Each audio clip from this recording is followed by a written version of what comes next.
Well, hello. Thank you for joining us for another Star Wars commentary track. I'm Von Fry. Joining me today is Michael. Give a quick hello, Michael, but don't overstep your welcome. Come on now. Hello, everyone. Glad you could join us, and I think you can tell what's next. Yes, this is Star Wars The Empire Strikes Back, parentheses episode 5. Sometimes it's episode 5 first, right? Star Wars episode 5, The Empire Strikes Back. This is as viewed on Disney Plus, and we're going to be talking during the movie. You go ahead and you need to check out some of the not necessarily sponsors but special deals we have for our listeners, such as 45% off at nork.net to get the best flatware in all of the system, and that is fry45 promo code at nork.net. I'll also try to sprinkle in some other offers that I have available for you guys during the commentary.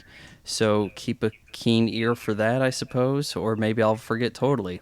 Go ahead and queue up to 000 and hit play now. We are greeted with the 90s version of the 20th Century Fox production logo. Really makes me miss that, not seeing that there in the new movies. Just goes right to the flashy Lucasfilm Limited logo. I don't mind the flashy Lucasfilm Limited logo. What I don't like is that new Disney thing. Like, remember the Disney logo in the 90s was like a light blue screen with like this laser in castle would appear. And now it's like we have to sweep around the castle. I'm glad they didn't add that to this. Opening scroll. And right when the music starts, we get the sense everything's going in a much more darker direction. And oh, does it ever. Well, I mean, right now you've got the triumphant Star Wars music. Everything seems fine and dandy, right? So far. I actually watched some of this the other day and I wrote down some notes. I'm going to try to remember. And there you go, they've established a new secret base. So I don't think there's one set base, they just go from one to the next. How did they construct these bases in Hmm, secrecy? I'm assuming because the rebels, they have to operate, under cloak and dagger, I suppose, right? true, but at the same time, they're being resourceful with whatever's available. And how is the Empire so much of a bigger threat now? Easy. You blow up the Death Star, you're dead. They're after you.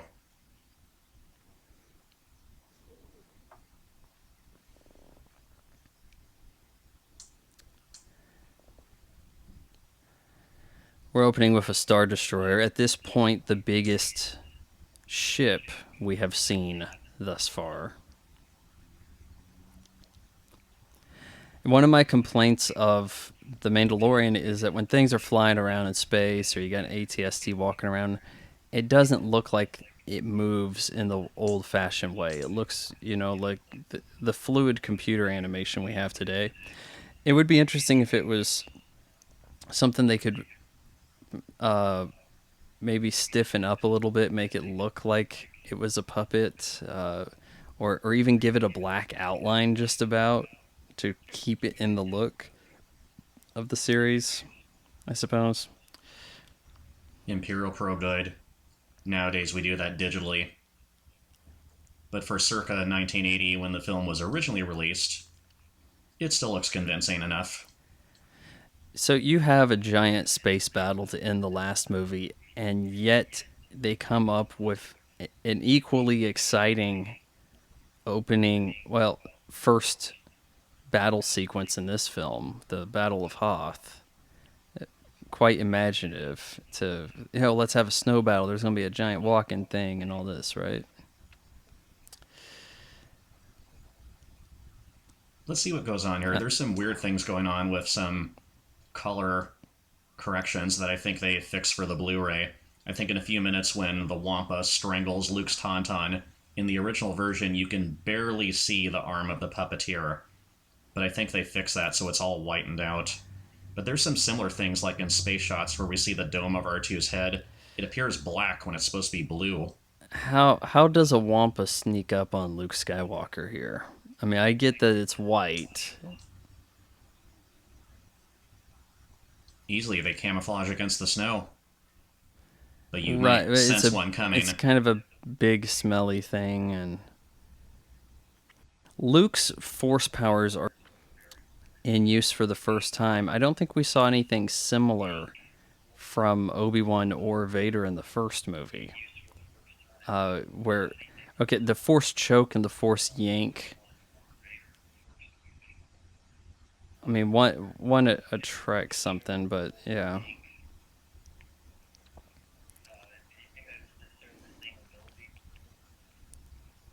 I know the same ability, but in this movie, where the force choke is done, where he's communicating with someone via some viewing screen, it's the first thing we have some sort of telekinesis in that regard of the force choke being a thing.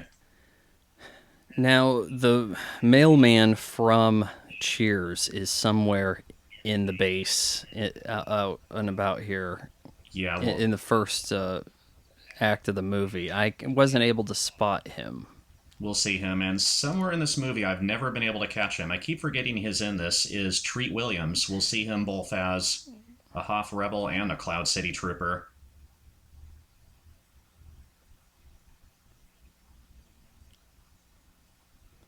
But what John Ratzenberger, right? The mailman from Cheers. I think he must have got in pretty good with the effects people on this because they would. The Lucasfilm was doing CGI shorts and stuff, and then they kind of spun off and became Pixar, and then he's in all the Pixar movies. So I'm thinking they must have struck up some kind of friendship in this film. Possibly. I love how John Williams gets playful with the score right from the first film to the next. We see a few or excuse me, we hear a few bars of Princess Leia's theme, then it little by little just morphs into the Han Leia romance theme that we'll hear throughout the movie. I think that this movie probably has the best music of the franchise. This is the introduction of the Imperial March. There's also some other little bits that it's just kind of fun all around. Hearing the asteroid field, that's a good piece of music.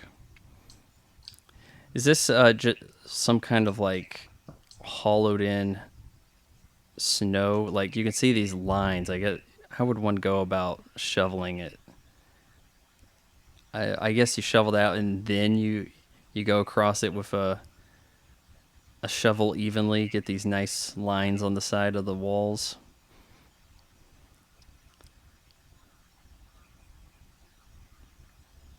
Millennium Falcon is really in a kind of an odd disarray here, right? I mean, seemed fully operable last time we saw it, and it's been hanging out here for how long with the rebel mechanics who I guess haven't been able to fix anything on it.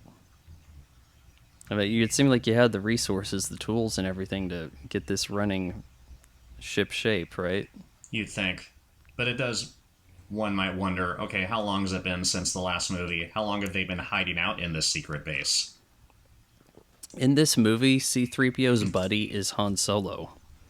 Not he doesn't spend a lot of time with Luke. In fact, what is it? Just the closing shot they finally see each other, well, or And a little hardly. before they There's a depart. little bit here, yeah, but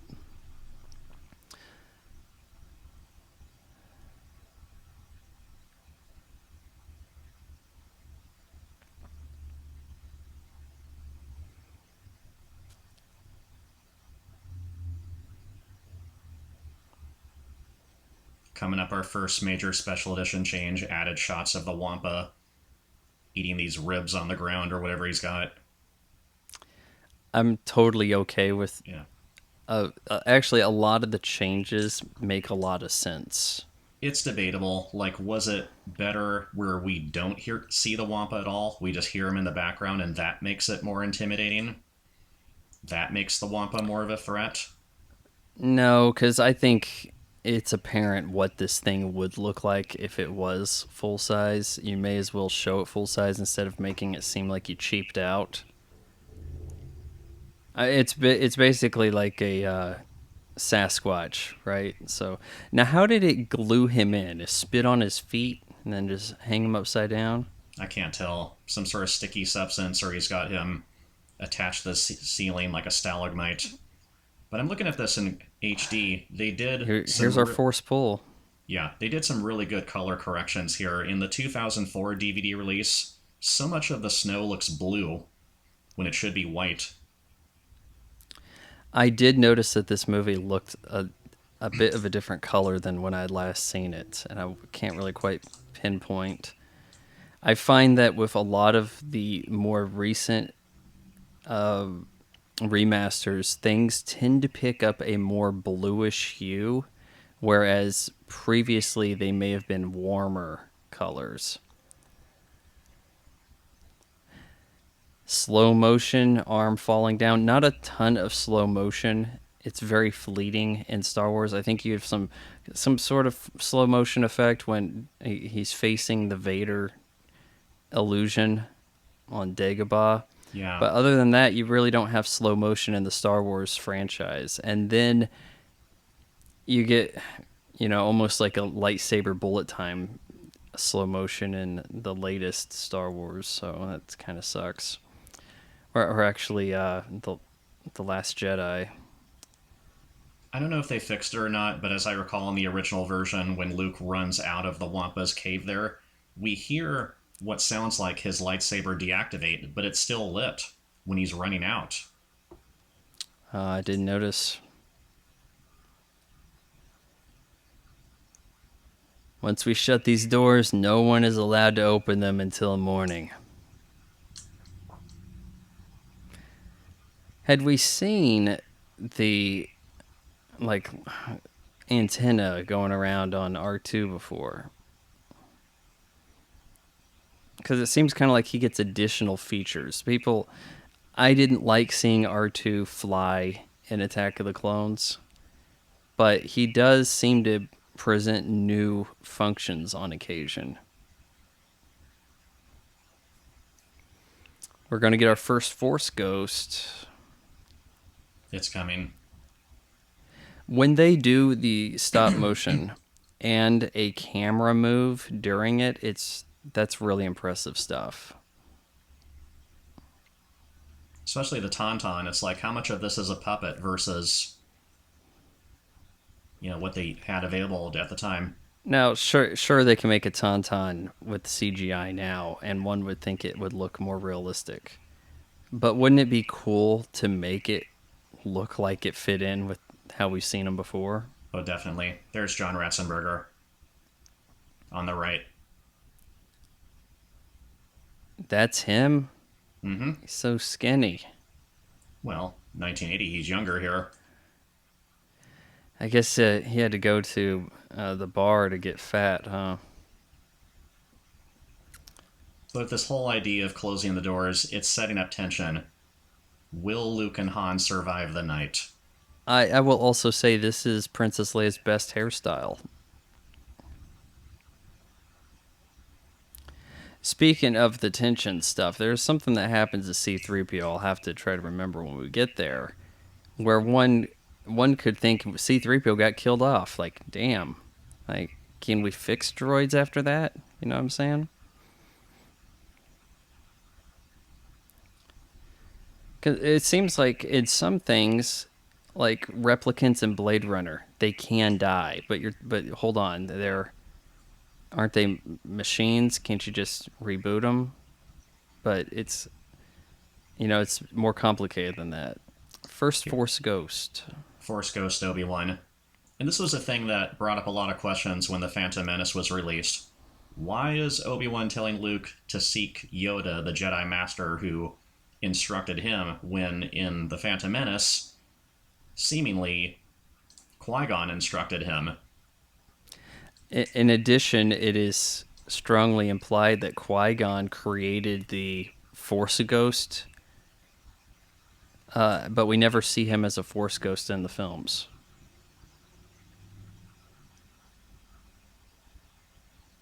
Because it's kind of like he can't. Didn't Yoda say something like, I've been speaking to someone who has found a way to communicate out beyond the grave, right? Something, Yeah. some of that extent, right? And It's and towards he's the like, end. Qui-Gon, whoa, yeah. It's towards the end of Yeah, Revenge of the Sith. Just somewhere they right. had to tie up that loose end. So it would kind of sort Yeah, of so make you're telling me sense. the guy who created the Force Ghost thing never really appears as such, but maybe he appeared as such to Obi-Wan over time. They could have played Star Wars 3D chess. Ah, yes, not only Jedi get to use the lightsaber. They tested this out on Mythbusters. There is a considerable difference being inside the Tauntaun belly. I wonder what this shelter looks like that he wanted to build here. I mean, he didn't come out there with some kind of tent. He just seems to grab a shovel. They Didn't really expand seem like that. he's in shape to be constructing anything, right? Yeah, they expand on that in the Star Wars radio drama version. I think he just puts together some makeshift tent beneath the snow or somewhere in a mound, just a little cave he puts together. Okay, he's setting up some things here, but we're about to fade out. So he's building We never get a something, look at this. and it's morning, where we got these snow speeders searching for them.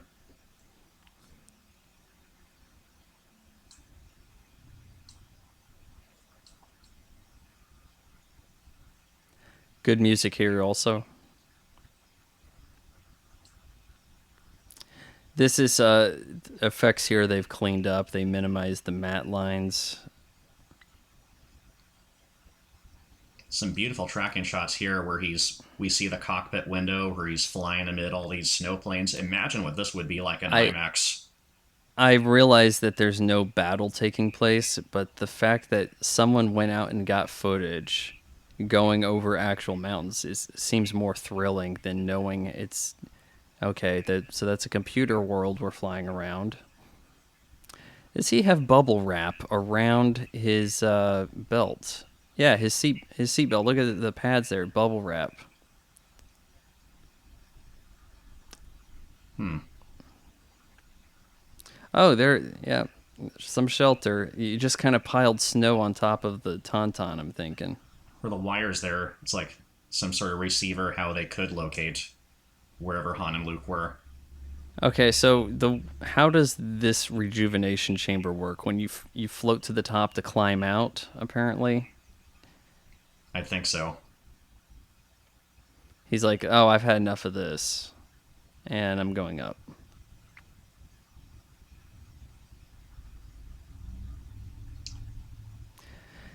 Now, was the Wampa slash used to hide some of Mark Hamill's scarring from his car accident between films?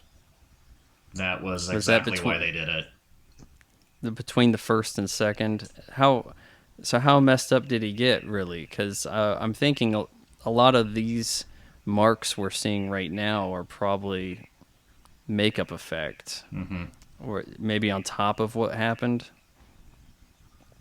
And I've seen that some promotional pictures or two where Luke he's wearing the snowsuit he wore earlier when he was outside in the snow. His cheek is entirely bloody on one side. I didn't realize that. I mean, it's not You in the film, nerf of course, but herder. it's in some pictures I've seen. Have we seen a nerf? Not that I'm aware of. But Family Guy makes well use of the nerf herder phrase. And here we go. Oh, it's getting a little incestuous here. Dude, you kissed your sister. Far out. And look at Luke laying back like, must be my lucky day.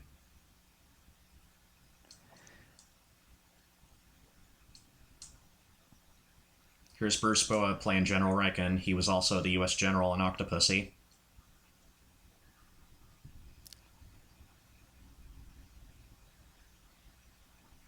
How about these fancy glass I don't know what information tables they got hanging up here. I'm not really sure how you're going to track anything like that. But, they try to use similar sort of stuff in a submarine. Monitors all over, and of course C-3PO knowing languages. He can encode that easily.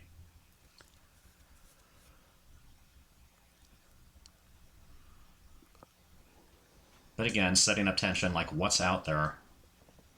This movie looks a lot newer than the 77 film, in my opinion. Like, the film stock looks better.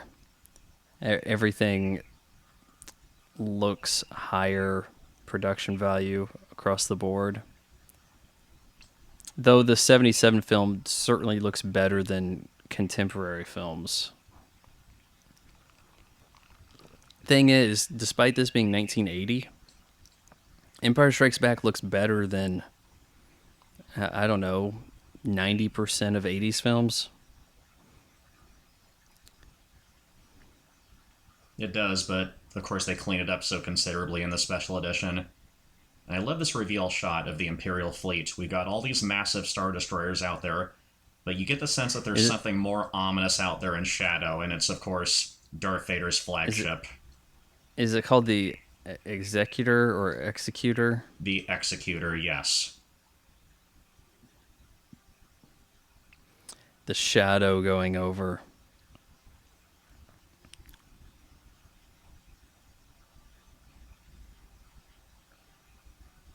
And now, if you had Vader... a ship like that, would you really need a Death Star? Good question. But is Vader so much more in command in this film? It would appear as though Vader has... in A New Hope, behind Grand Moff Tarkin, and he's always been second in command behind the Emperor. I would think he's second in command behind the Emperor here. This is his ship. There's no one overseeing him aside from the Emperor. You don't have some other Moff come in, right? Not in this movie. Though he mentions admirals, captains, right? You never see another Moff. There is a Moff in The Mandalorian, but he's not a Grand. But you got all these Imperial officers. Everyone looks nervous around him. He has a habit of making personnel decisions.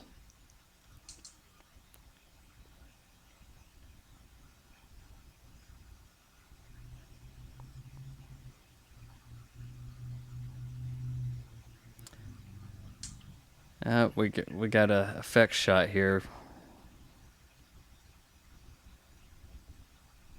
And some use of crew members playing characters. That was visual effects art director Joe Johnston playing the officer giving instructions. Now, is he the director of Captain America and Mighty Joe Young, or is that another guy? Not sure about I think that. he worked on Jurassic Park, right? I thought there was an effects guy that ended up directing a few movies here and there. He did one of them.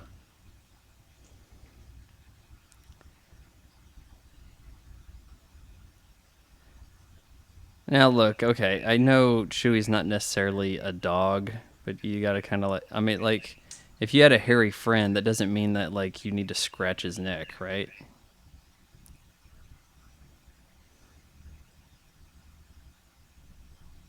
This is presented in 4K for those of you viewing 4K with Dolby Vision. I was watching it on a TV equipped with that, and it kind of looked largely the way it does on my 1080p TV I'm watching it on now.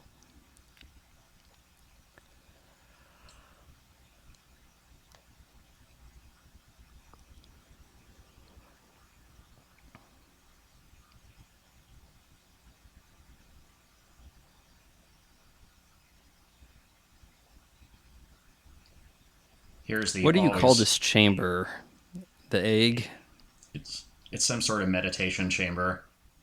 Here's the always excellent Julian Glover playing General Veers, who should look familiar to a lot of you. He was the villain in For Your Eyes Only, and later he was Walter Donovan in Indiana Jones and the Last Crusade. Oh, I only recognized him once he was in the AT-AT with the helmet. The actor playing Admiral Ozzel, Michael Sheard, he also appeared in The Last Crusade, where he played uncredited Adolf Hitler. But in this movie, hence what we're seeing here, he's got at best limited screen time. I guess I don't fully understand why this guy's getting choked out. I mean, they found the base, but what were they got spotted, so it's his fault. Brought the fleet out of light speed too close. They were alerted. It's like a clean bombardment is impossible. Tactician Leia. They do call her Princess Leia here. Luke is commander. Yeah, I think he's commander, and I've heard Han Solo being called captain in this movie.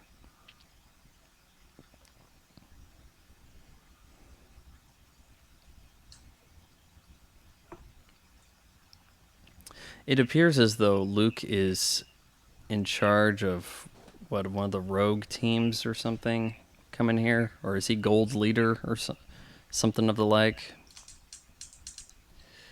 Rogue leader, I believe, was his call sign.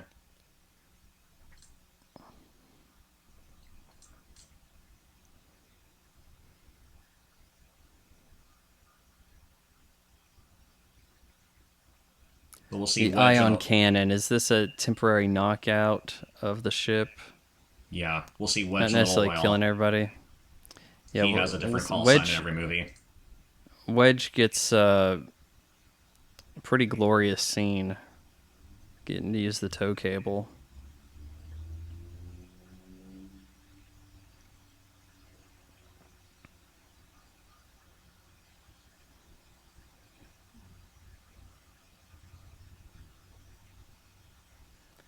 I like that we don't see a lot of these snow speeders leaving, because it would have looked bad if we get just enough of these taxiing out before it starts to look bad. Uh-huh. And how awkward would it be? If you're in the front seat, you're piloting the thing, but your co-pilot's behind you, he sees what's sitting reverse. In reverse. Yeah, that not the way one would do stuff on a aircraft today, I would think.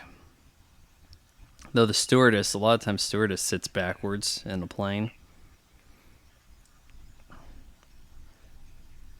See, just enough of these things kind of moving a little.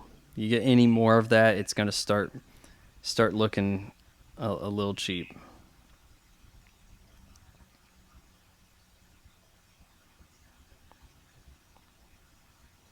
Oh, good, they're here.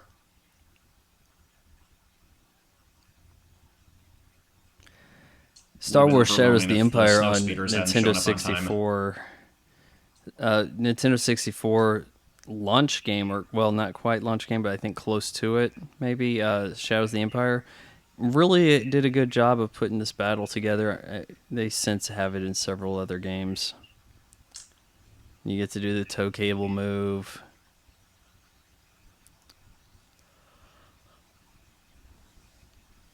AT-AT super impractical. I mean, okay, it crosses the terrain, certainly not fast. Seems like you have a lot of flying capabilities, and then you also wheel out in the prequels better tank-like vehicles with giant rolling balls and such. It would surely put an AT-AT to shame. It's something I don't really like on the prequels, is they one-up the technology despite being set before. Poor Dak. Don't worry, kids. He's just unconscious.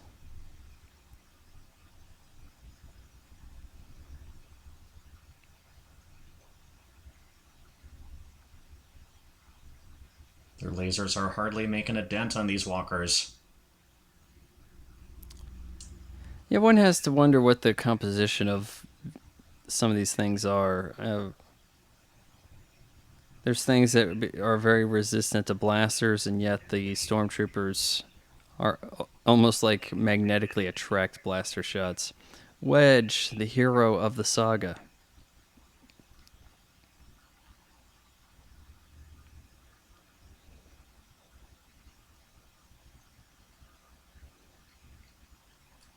I remember there was an Atari game of The Empire See, Strikes Back he and said gold leader, didn't he? Didn't he just call him gold leader? Rogue Leader. And in that game, it's nothing but this snow battle where you're basically using these tow cables to trip the walkers or go back and forth and blast them down so many times until you take them down.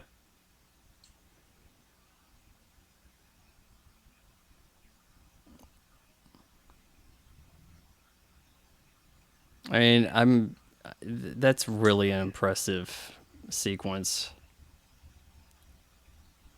And these guys running along to take it out. Oh, no, no, no, we save you the trouble. Shoot, kind of blast behind the neck of the noggin area. But you know what?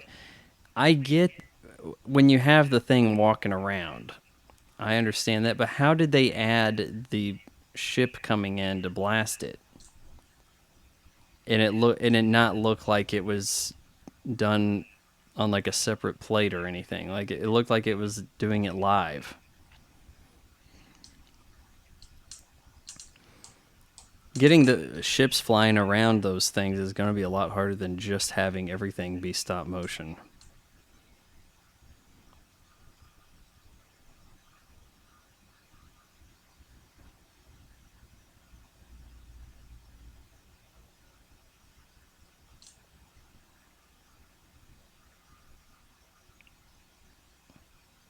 You don't want to man one of those satellite dish lasers, do you? That's just a target to get shot.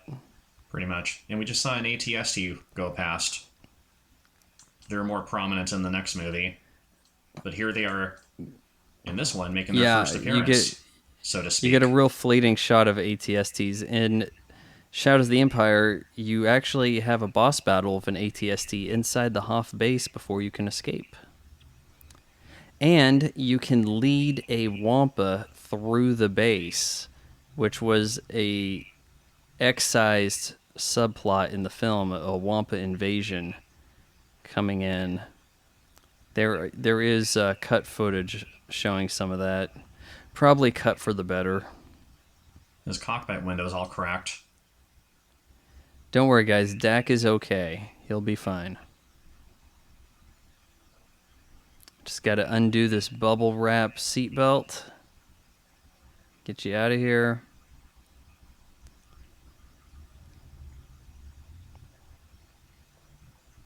Oh, never mind.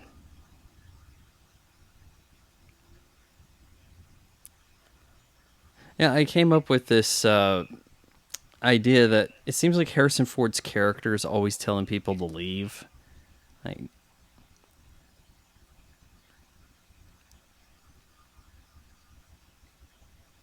don't worry, I'll leave. Chewie, get us out of here. Get off my plane. Dad, we have to go.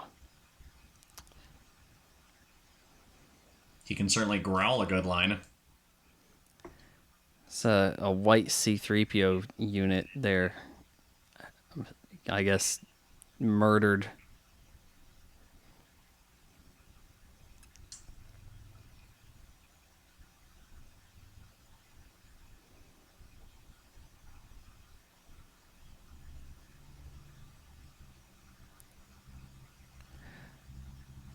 So do the AT-ATs like lay down or like sit like a camel so that people can get in and out of them? Don't know. Or there's always stationary. They always seem to be standing and walking, right? What ingenuity would it take to have a machine? This is a long fall. I am not wanting to take that fall if I was Luke Skywalker. There's ATST. Briefly. That took care of that one. But how far a fall would the snow cushion the fall, if at all? I mean, it can't be that thick of snow he's walking across it.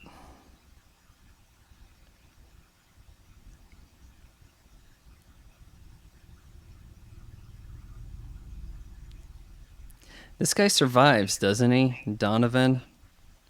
Never gets killed on screen, right? Well, we don't know. But apparently, if we read the novel, he dies eventually when he's firing at something, and the blast takes him down too. And we saw just a second ago there was a warning sticker on a door.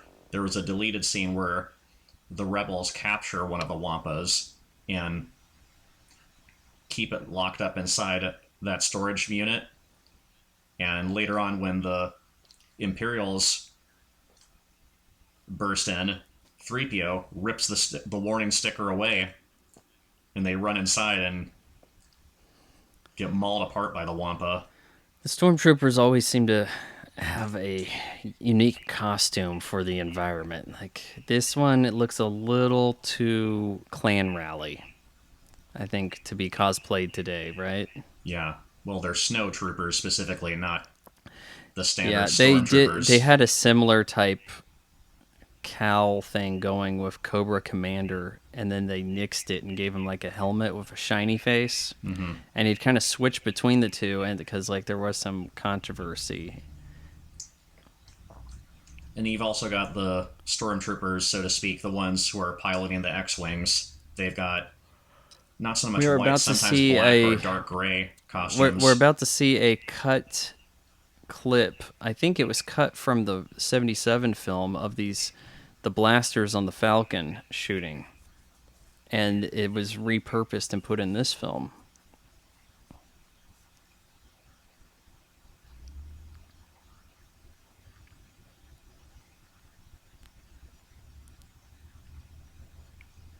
Here we go.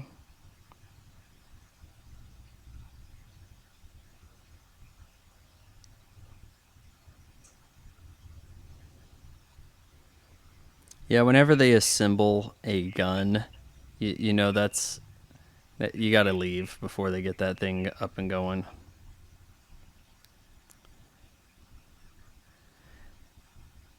Knowing the powers Palpatine can have, or Rey, or hell, just about anybody by the end of the Rise of Skywalker, I guess Vader could just force grabbed the Falcon and crashed it himself right as it goes away.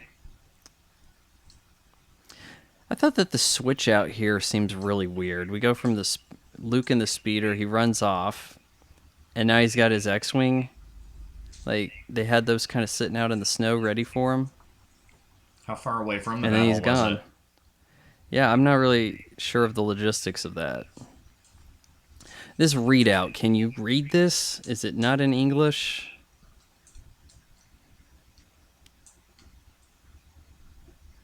It's got a translator, apparently.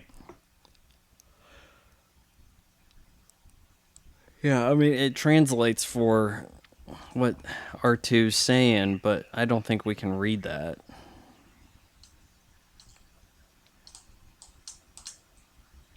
There's some good use of wipes here as we go from scene to scene.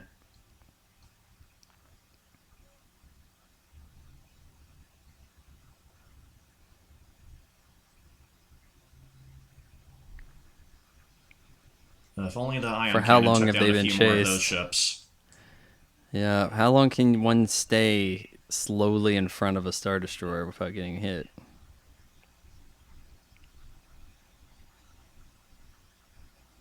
Well, that was a good maneuver. This elephant horn right here, that you actually in the trailer for Rogue One, you hear a lot of that, and it's like, what's going on? Elephants or something? Like, it's the alarm, but it actually comes in this movie.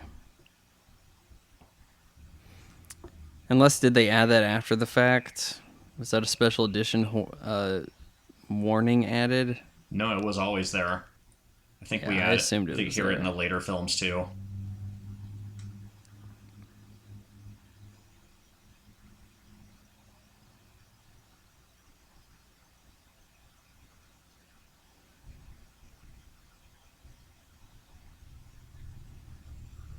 As dark as this movie gets, appropriately we get comical in some scenes. And is that a Like here hydro where the- spanner? Ooh, ow. Clunk. Got up from that awful Must easy. not have been a direct hit on the head. Asteroid field. And here's where John Williams really gets playful with the music. Yeah, I think this is a good piece.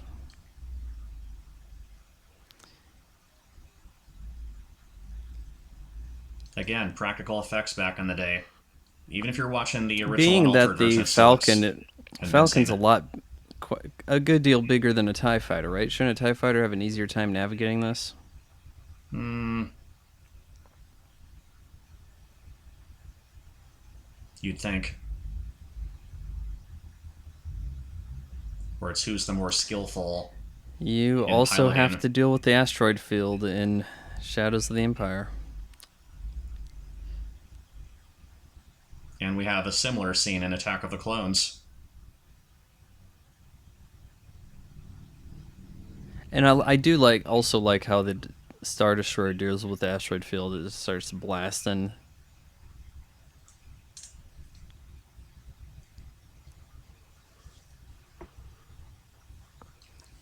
Getting And a little closer to the big ones, how yeah. does that particular one look not so big so far away? Now they're approaching it and it's mammoth.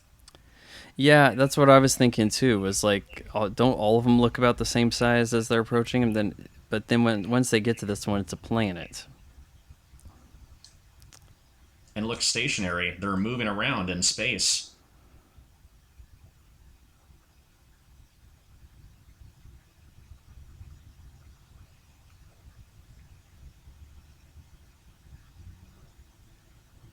I'm still looking for the dice. There's supposed to be some dice hanging up somewhere in the Falcon. I don't think that was ever a thing until they just made it up in The Last Jedi and Solo. People say that they were always there, that you just never really got a good shot of it. And then the thing that I hated was that he hands that to Leia as though it was a thing. There was never like a shot of them getting put up or, oh hey, I found my lucky dice, let me hang those back up. And nothing like that drew attention to them. So one really didn't have any reason to have spotted them.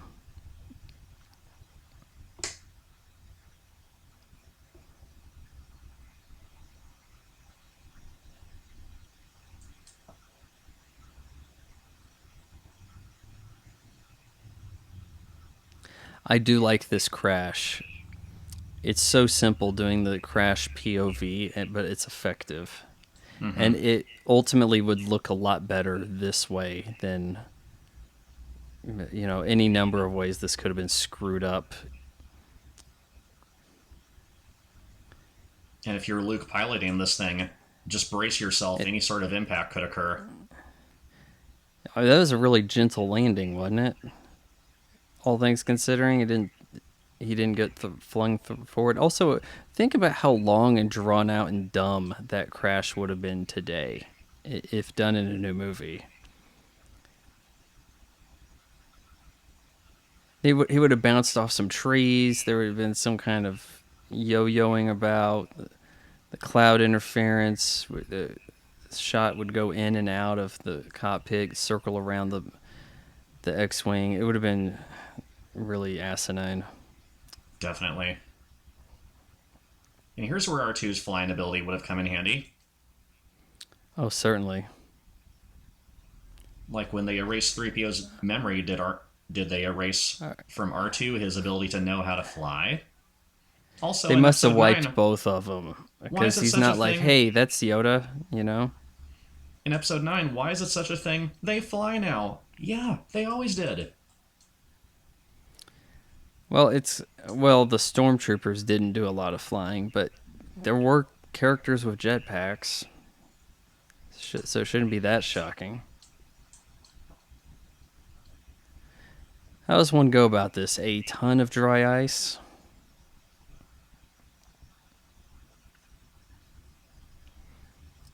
So what's the creature here that gets a taste of R2? According to Wikipedia, it's called a Habogad, and in the I was going to say Lego, not Lego, Super Empire Strikes Back game, Habogad, which is Dagobah spelled backwards. Oh, this creature appears in the Super Nintendo game. Yes, it's one of the bosses. Did not realize. I always heard that the Star Wars games on Super Nintendo were crazy difficult. Oh, they were. Even if you play them on easy difficulty mode, they're hard. they're a pain to get past. Yeah. Why did they change the dialogue here? I liked "You're lucky you don't taste very good" so much better than "You were lucky to get out of there."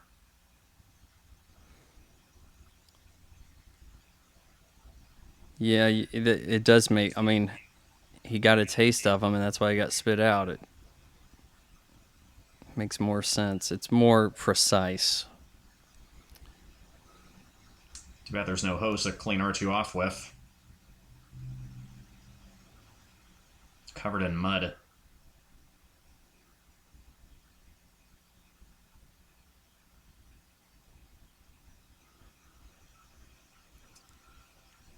Coming up here is where we see our first glimpse of Vader without the mask. Bear in mind, if we're going chronological, the second Star Wars movies we've ever seen, what is Vader under that mask? Is he machine? Is he man? Even Admiral Piet, Captain Admiral Piet's wondering this. They expand the dialogue in the novel and in the Star Wars radio drama. Like, were you shocked by what you just saw, Admiral? You know I'm not to be disturbed when in my meditation chamber. Oh, so he does call it a meditation chamber. Yes. I was thinking it does some repairs also. Well, Anakin / Vader got pretty messed up from the volcano burns. Does he need some sort of health or rejuvenation, some sort of meditation to keep him alive in spite of that suit? He has the Luke Skywalker Hoth rejuvenation type chamber in Rogue One. I assume that his black egg over there had a similar function. He did have the helmet off.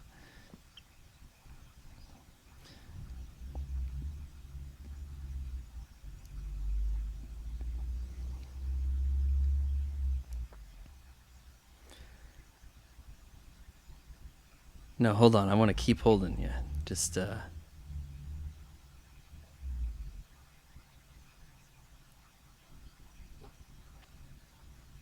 many times does he call her sweetheart? Being affectionate. Well, he says it a lot, doesn't he? Yes. It's Han Solo and Harrison Ford. Why he's so good in the role too.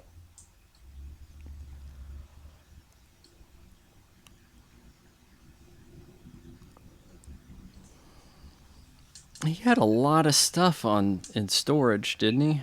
In the X-Wing? X-Wing's got quite a cargo hold, right? Mm-hmm. I mean, one doesn't usually have a cargo hold in, say, their F-14 Tomcat, which would kind of be the American equivalent to the X-Wing at this time.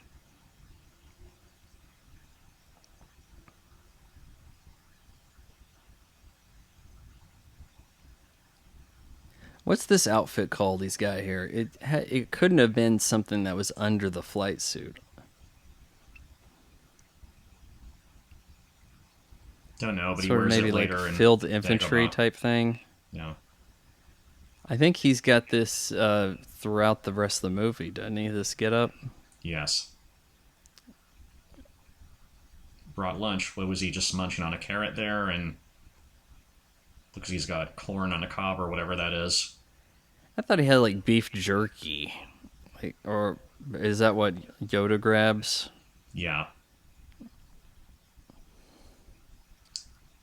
But here's the first time, if we're going chronological, we see Yoda. Yoda as a puppet, not later as a CG thing. And of course, they bring on the by CG Ball. thing, you mean CG monstrosity? Yes, they bring on the masterful Frank Oz to puppeteer the character. Everyone knew him from the Muppets. I do find that Yoda sounds a bit like Grover from Sesame Street. Oh, definitely. Doing a similar voice there. Definitely. Also, we are about to see Yoda's fighting prowess here. He engages in fisticuffs with R2-D2. Mm-hmm. But the thing is, we don't know if this character is Yoda just yet, if we're going chronological. Yeah, I do like how he presents himself as a goofy. Yoda not far. Take you to him, I will.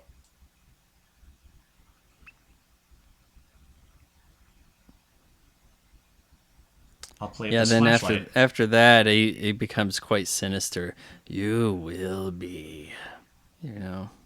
Yeah, this mentor character who's no nonsense. And here we go right here.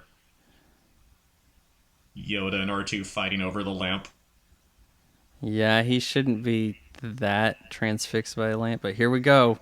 Gonna show you some real Jedi fighting here. Grab my walking stick. Here it goes. Yes. That's what he should have used on Dooku. Just grab the stick and just repeatedly thrust into him. I would have loved I to have like how seen he Yoda. closed the door on that too. He closed the door on the arm. I would have loved to have seen Yoda take on Darth Maul. Well, by the time you see Darth Maul fight, it's like, well, how's anybody supposed to stand up to that?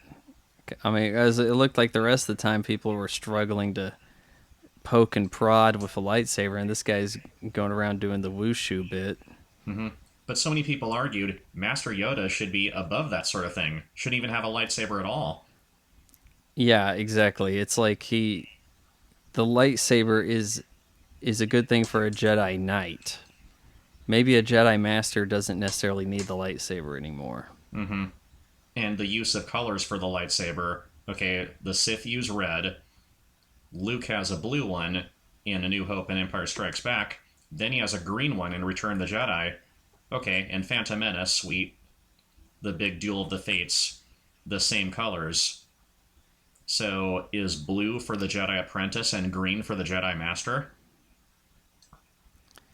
Or is it just whatever color disc Is is he in? a master by Return of the Jedi? Yes. Or is it just whatever color disc is basically inserted into the handle? Is that how it works? Because in that big arena battle, we see all sorts of Jedi using either blue or green Mace blades. Windu's got purple. Yep. I like seeing a little bit of welding here for Leia. It seems like gives her a hands-on thing to do. And It's the not first just bit we all get I'm of pampered princess giving the orders. So I can do some stuff. Your worship, sweetheart. the first bit of the Han Leia romance. I do like Han's jacket in this one too. I don't. He. This is the only one where he really has like a jacket. Other than that, it's a vest. Yeah, I think it is.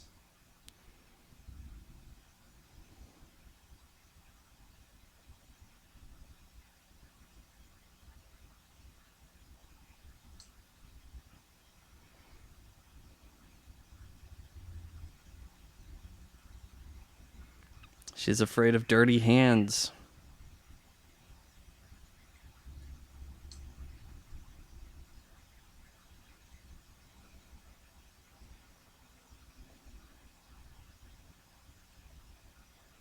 She's just gonna kiss everybody this movie. You're next, 3PO. This looks like a good time to interrupt.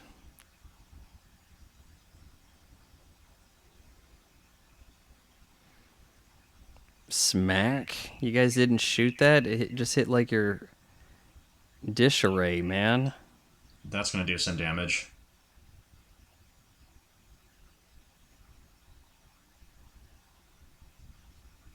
Coming up He here, can if we're choke you out on hologram.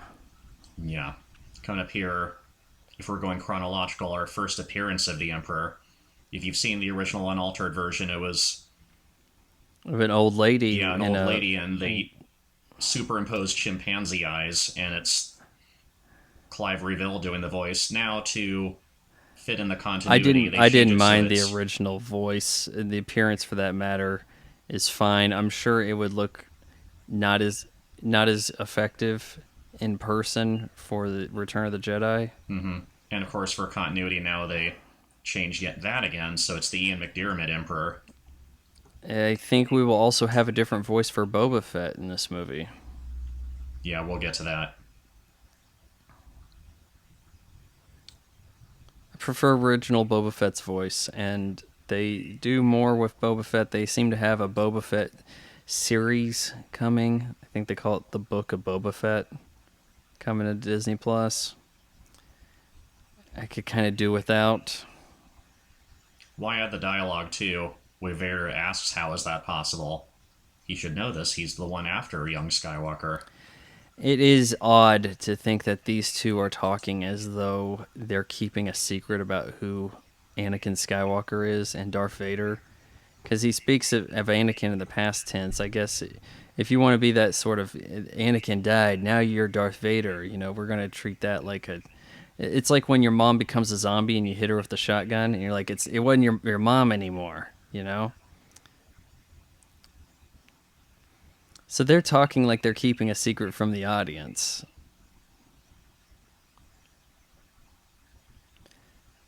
Ah, yes. How do you think this was constructed? He used the Force. R2 standing on his tippy toes. Special ability. I always thought There's a snake crawling around here, and Luke just casually shoves. There we go. I always thought Yoda was being kind of cruel to R2, just leaving him kind of stranded there outside in the rain. Well, yeah, there's R2 can't really get the inside first this movie had a lot more of the robot rights thing going. Like, hey, no droids, right?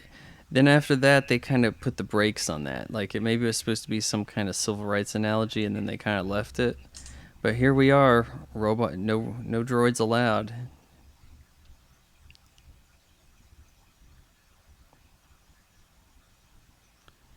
You think Yoda ate better when he was on the Jedi Council? Or was this the meal he always requested?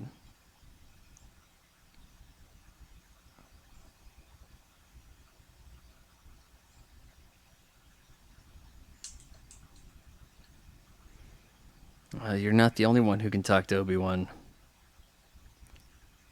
Huh? How does he know how to do all this? I can still see behind the scenes footage of this in the documentary. So many takes they had to do to make Frank Oz his voice right in between takes.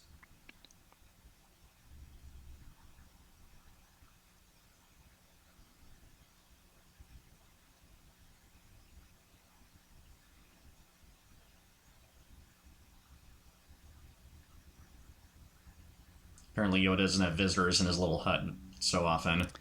Luke can barely fit inside. Been training as a Jedi for 800 years. Next movie he says, in 900 years look as good you will not.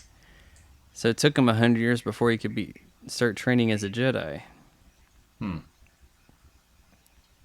I guess that makes sense, as the child in The Mandalorian is said to be 50 years old and may as well be an infant.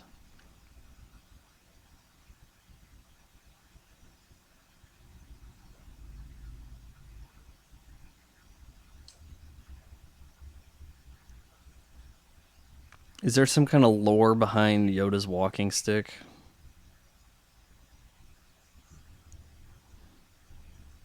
Forged from the dying sun of the Dagobah system.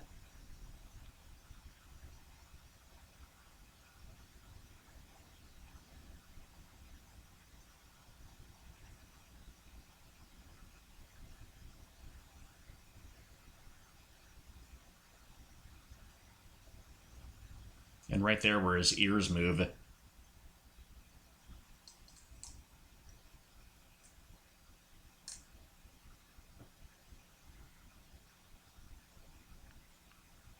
Now we're blasting asteroids. On the hunt for the Falcon, too. It's somewhere lurking beneath this giant Those are asteroid the somewhere. TIE bombers with the double pod going.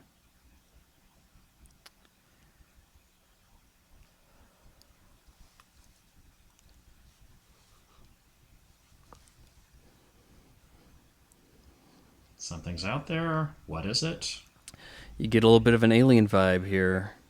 It's like, I'm alone on the ship, and I'm looking out here. Jump scare, possibly?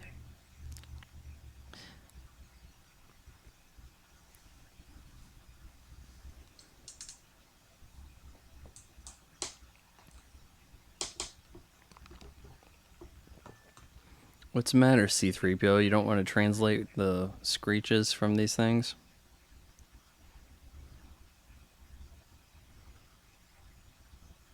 Stay behind and And guard how'd the they do ship. the floor here? Yeah, you do This that. is not this is not a solid ground. Just some fog effect and just sound No, but effects for whatever they're stepping on. you can see that they're stepping and there's a bit of give there. But we saw things similar to this in Star Trek TOS, where they're in some bizarre atmosphere. I say if you could do that in 1967, you could do it in 1980. How do you like how they kind of fudge together a spacewalk? It's not bad. Probably not a ton of oxygen supply on them. Well, the atmosphere, they're still technically in space. They're inside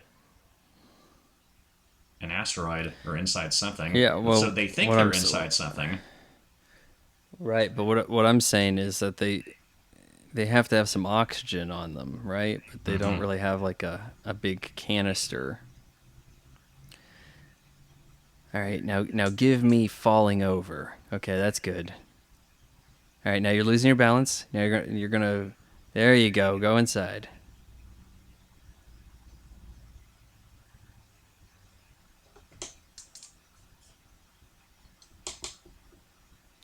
No time to discuss this in a committee. Her mom had a problem with committees also.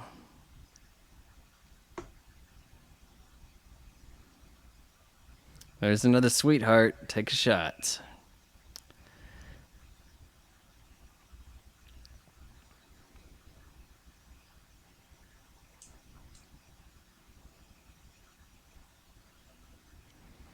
That looks pretty good to me. Not a lot of complaints with that. Got a name for the big space worm? Just the space slug. It's a slug. Yeah. But apparently it had its mouth open. It was just waiting for some random thing to come inside. Because they go dip down in that cave. They were inside it that whole time. It seems like there wasn't a lot of potential food sources available.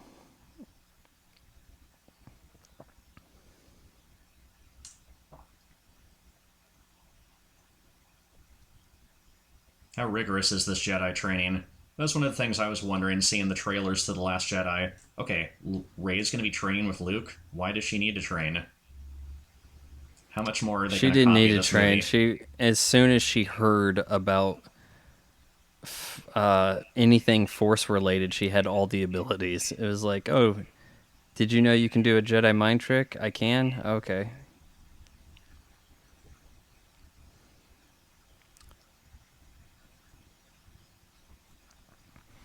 Luke exasperated with a Yoda backpack. That is a cosplay for you guys right there.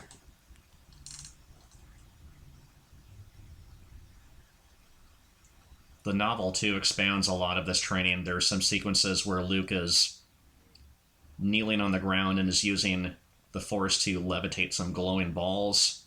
There's a scene where Yoda Force throws some bars at Luke and he's supposed to use the lightsaber to cut them in half. I want to take a sec here to mention Caldera Lab. This is a new face serum thing I'm going to be trying out, doing video on, and I have a discount. You guys can check this out. This is GQ's face ointment or cleaner or something, rejuvenator of the year. It's Caldera Lab. Use the promo code FRY15 at checkout. Get 15% off. I'll have all this stuff in the pinned comment below. No, I think I'll take the lightsaber with me, just in case. You don't need the weapons. What all does he got there? We see a blaster, we see a saber, we see, I don't know, maybe he's a Rob Liefeld collection with all these pouches. Look at this, more snake going. How do you think this works? Is Yoda projecting a Vader for him to battle, or is this a special place where you confront your fears if you go into the special cave. I'm pretty sure it's the latter. But of course they You had to think rip there's this something off. special about the Force in the cave? Probably. But of course they had to rip this off in The Last Jedi and The Rise of Skywalker. Rey seeing all those different Snakes. Why images did it of have to be herself. snakes? And then when she encounters Sith Rey. The less said, the better. Like, And I forgot so much of the garbage. You know, I realize that we have our stories kind of divided here. We switch between Luke, we go back to Han and Leia, right? But you can keep track of this. You can't keep track of the new garbage. I don't care which number of viewing you're on. And here we go. What are you doing here? it's a test. It's Luke confronting his fears. And when he cuts This Vader's is helmet not the off, smoothest of slow motion. I don't think that they used a faster camera for this or over cranked. But probably slowed it down in post. certainly looks so. But when Vader's helmet cracks, Luke sees his own face. It's way I always Kind of took it meant to creepy. symbolize he's not ready to face Vader just yet. Or it's a test. Are you really ready to face your own fears? Now the mask blows up, and then you see his head in there.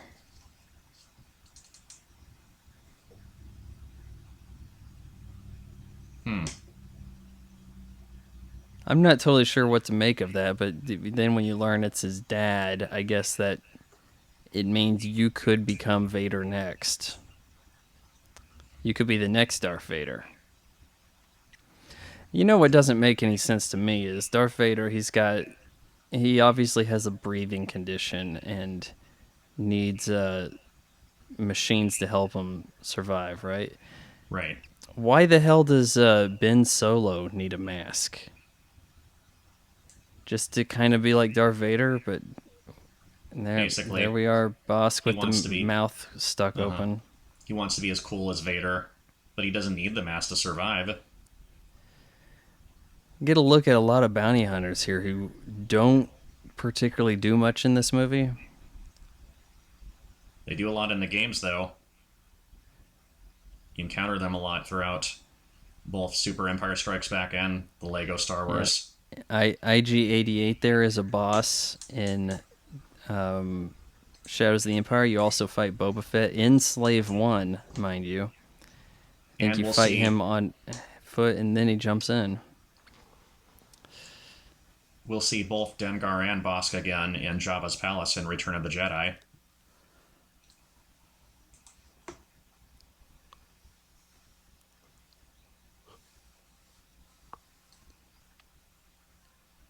Transfer circuits, man. You know what you need to do? You need to bypass the compressor. That's the secret. Yeah, if only Rey was there with them, she can fix anything.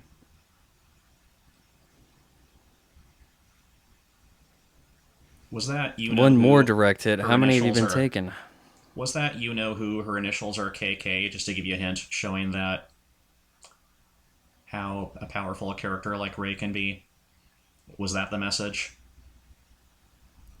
Surely. I think they then there probably wasn't even an initial plan that she was a Palpatine.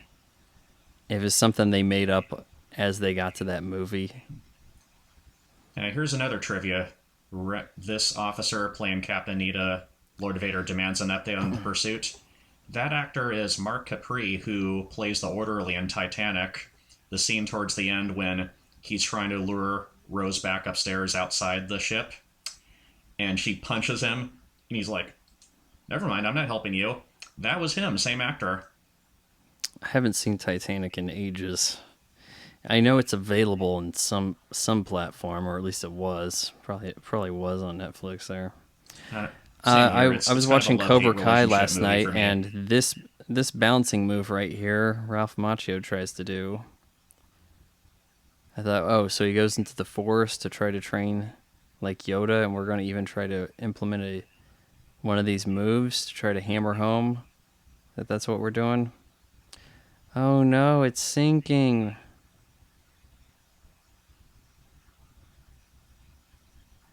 We don't see Yoda fall. There had to be something to distract Luke's progress.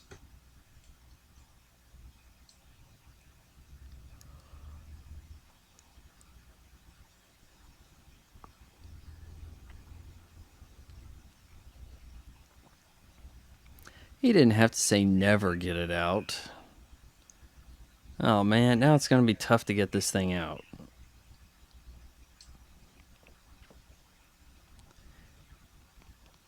There's a level where you're training with Yoda, kind of, in this Dagobah sequence, and where you have to use the Force to levitate the X-wing out of the swamp.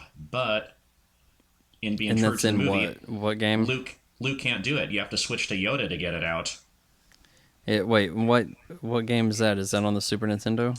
It's on Sony PlayStation. It's both the Lego Star Wars original trilogy game and the Lego Star Wars The Complete Saga.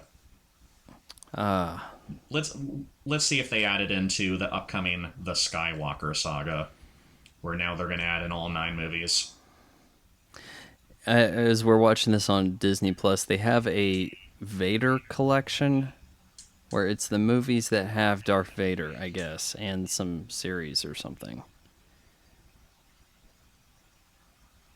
So they have this divided up in all these different ways.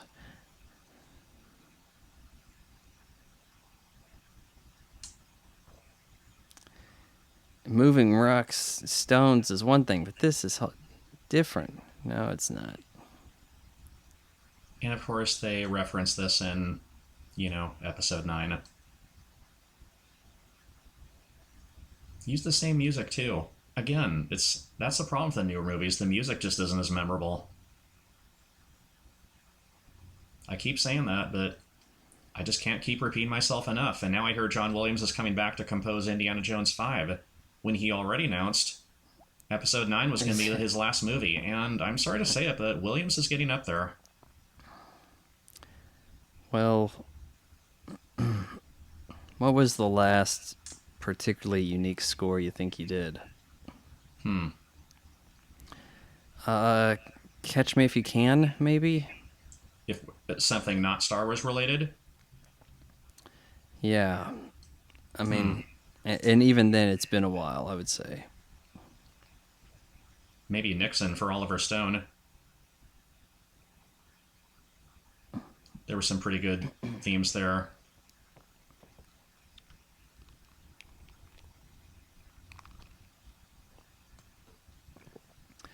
All right, fine. I guess I'm going to have to show him how it's done. But I'll bet Indiana Jones 5 is going to have a forgettable score, too. Look at how there's like a concentration, some build-up. Palpatine in The Rise of Skywalker could have done this by a snap of a finger. And it would just come shooting out. And it would have been clean, and it would have been fully staffed.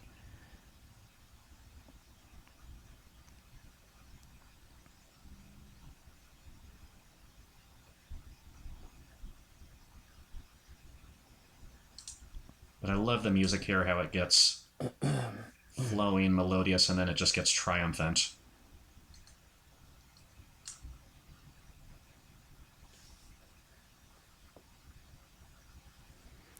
Should have, by Yoda's decree, you need to stay here with me, forget about your friends, you got to finish your training. He should have just left the thing in the ground until Luke was able to raise it. Then once you've raised it, that's when you're ready to go. But I guess he kind of lets him cheat. That, or just to show him nothing's impossible.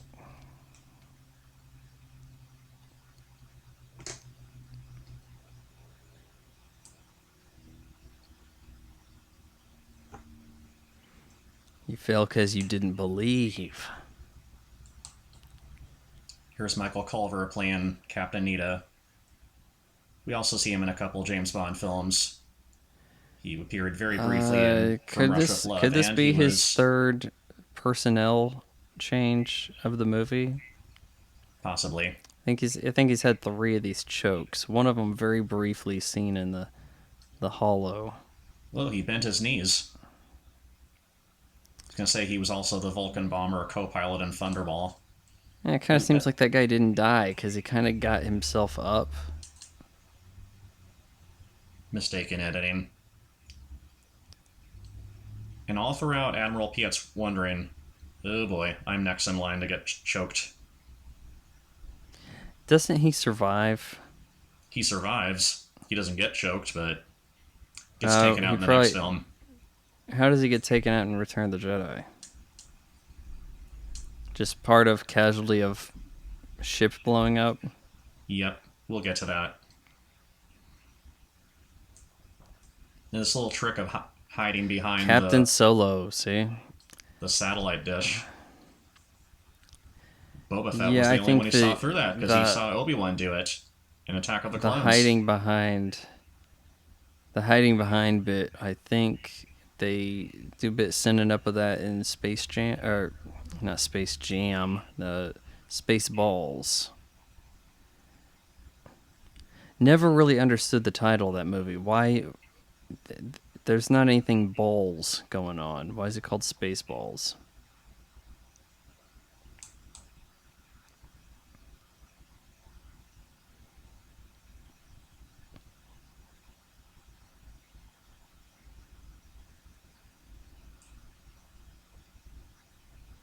Lando's not assisting, silly woman.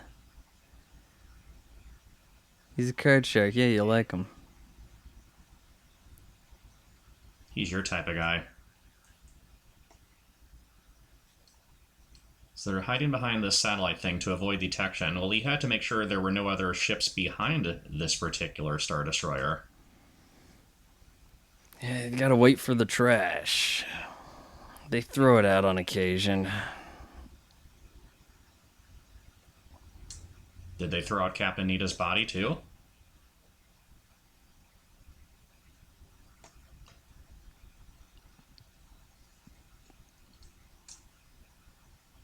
She gave him a little kiss there.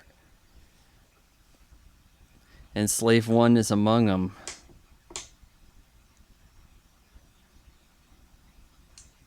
Expanded little...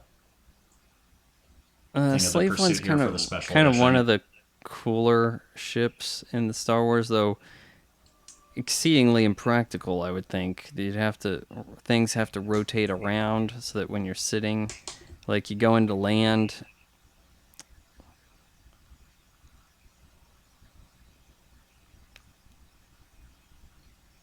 More force levitation. Oh, is that just a string fishing line moving that? Because you don't see like the matte outline like it's a post effect. Probably.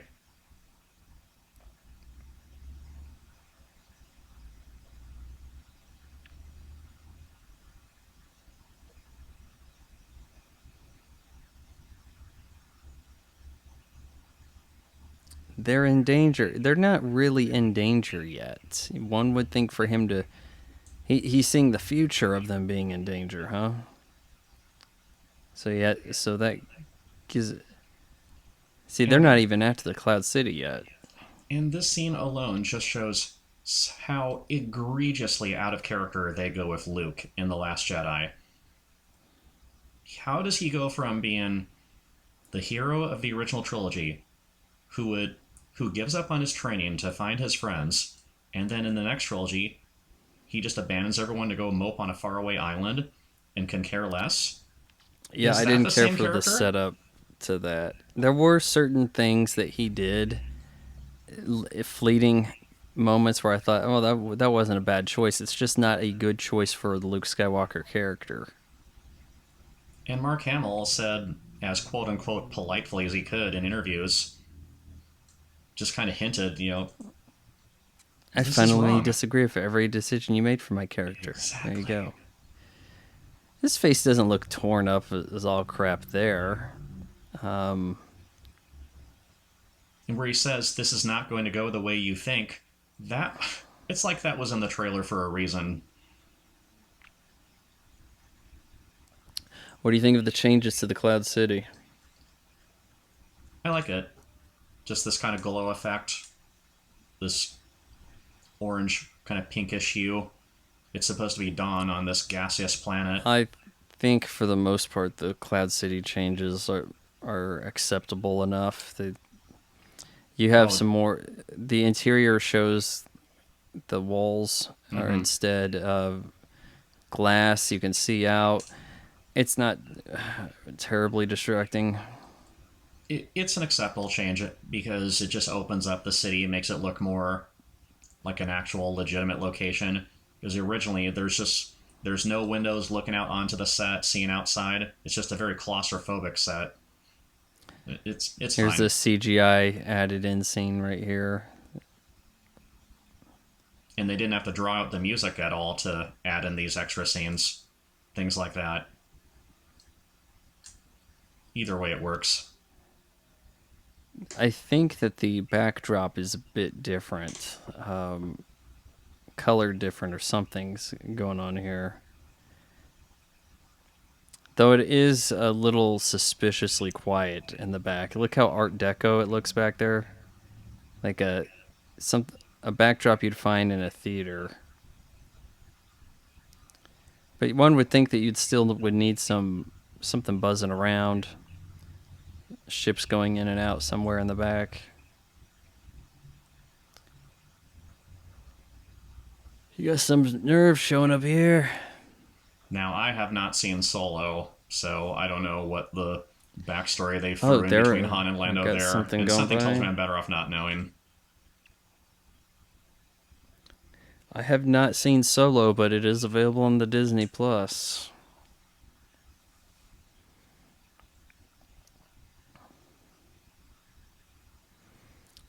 Little fake out punch on guard.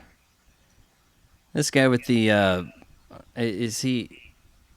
It's Lobot, right? He's got Right. his ears covered with computer. Is that something he needs, or you put this on so that you have access to the systems, Could almost be like a both. helmet? Could look at it both ways. But it's like, oh, this is cool. Now we got two smugglers.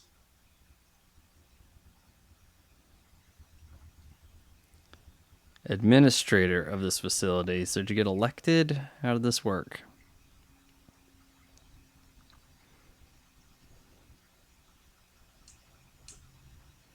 In the trailer for The Empire Strikes Back, lots of hubbub around Lando Calrissian. It's like, we got these guys returning, okay, and Billy D. Williams as Lando Calrissian. No mention of Yoda.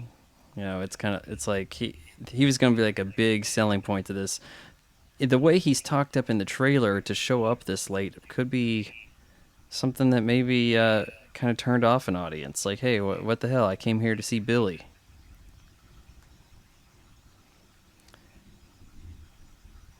As they walked by, you had a lot more glass and things going about than originally. This was much more of a big, giant white area.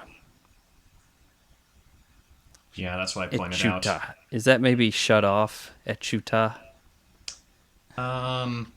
In Star Wars What language, does it he could see be. here? Do you think he sees stormtroopers and they blast them? It's the Ugnaughts, those little pig-like aliens. They blasted him? Yep.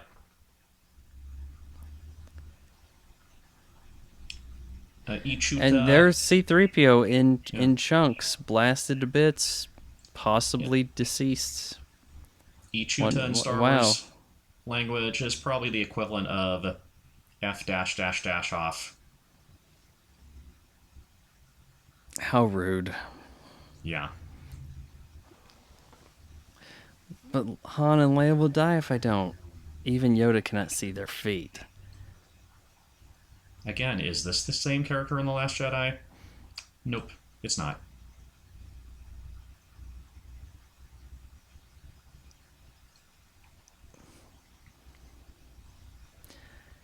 I'm getting sick of these third outings in a trilogy being called Rise. Like The Dark Knight Rises. It doesn't sound like the end of something.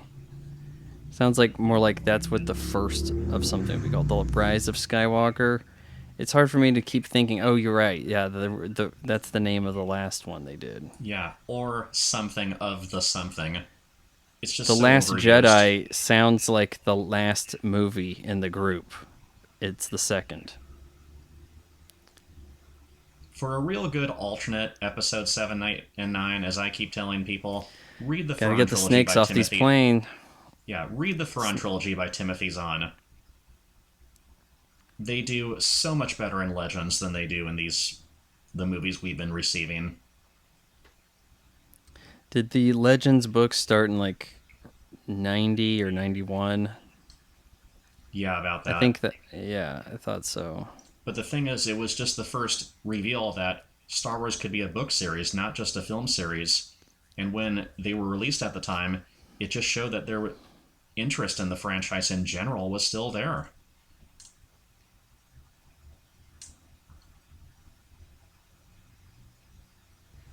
I don't fully understand the giving into the hate stuff. Like, how are you able to defeat them? You end up going into the lightsaber duel, but if you strike them down, you're giving into hate. Like, how does that really work? But if you strike them down, you have to try to trick them into fighting each other so that you're not the one who's with the hate. I don't fully understand that part of it. Seems like you're putting a lot of limitations on yourself, whereas the bad guys don't have these rules. It's like, we don't torture terrorists. We hope that they come clean and tell us where the hideout is. New shots. What Yeah, is this it's type of fine. speeder called? This dual pod conjoined twin speeder that goes Yeah, by? Cloud Car. No, they got Leia all cleaned up. Goes through so many different hair changes. Not a huge fan of this hairstyle.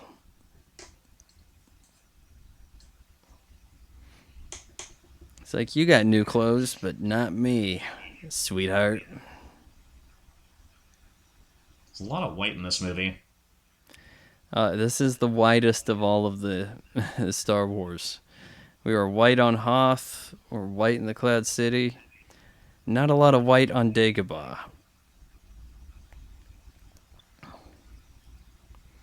They blasted him, and then they're going to wait a day to throw him into the fire.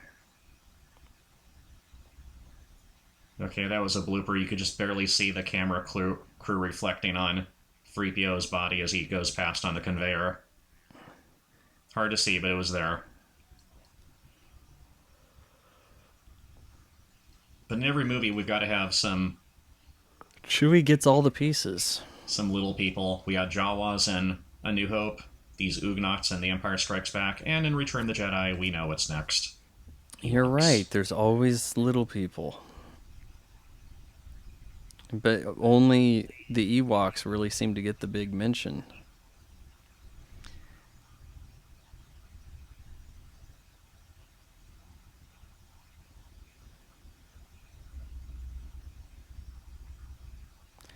Belong here with us among the clouds.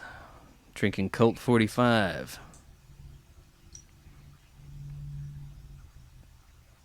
Yeah, he's fine. You think they're having trouble with the droid? He's in a box.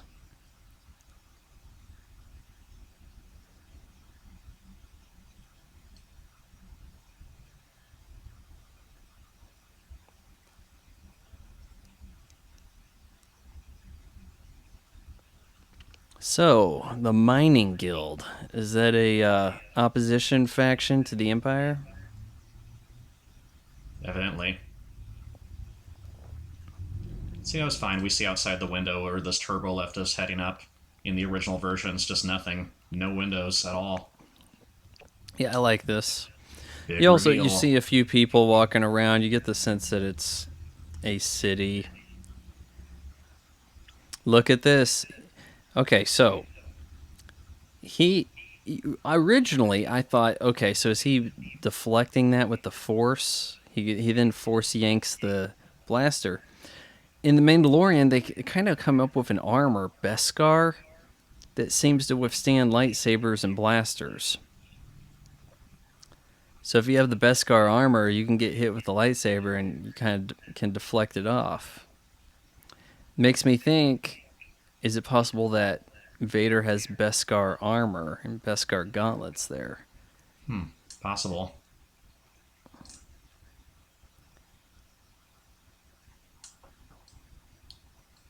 So that's the cloud planet, huh?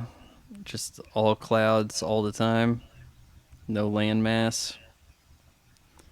Not Or on maybe that that's one. the Cloud City, but they have land elsewhere. How long does it It's take about Luke to time go we had a from... Cloud City, man. We need a Cloud City. How far away are from ever getting a Cloud City? How far is Luke flying from Dagobah to Bespin?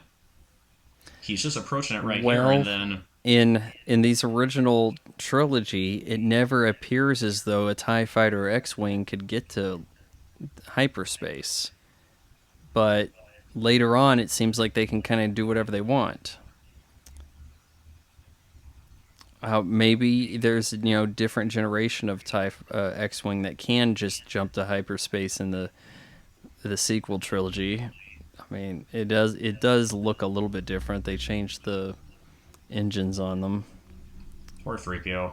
Is his head on backwards, and something similar happens in Attack of the Clones. His head's on the body of a trooper, and vice versa. It might have been Revenge of the Sith. Hell, it was probably Attack of the Clones. I think Obi-Wan Kenobi's little ship has like a attachment that allows him to get to hyperspace, and he kind of undocks from that and then goes into planet. Oh, how did this torture work right here? Electric shock or something. Evidently, it was going to be a longer, more drawn-out torture scene, but according to interviews, director Irvin Kershner cut it short because he was afraid it would be too gruesome for children, or who knows, maybe he just thought it would be too much.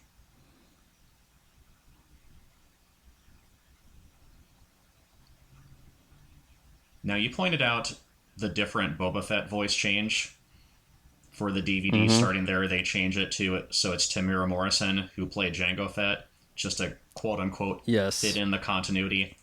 I'm gonna agree with you. I like the original uncredited Jason Wingreen voice much better. It sounds colder and more mercenary-like. I'm not saying Jason Wingreen is Laurence Olivier by comparison, but hearing that cold mercenary voice, that's Boba Fett to me.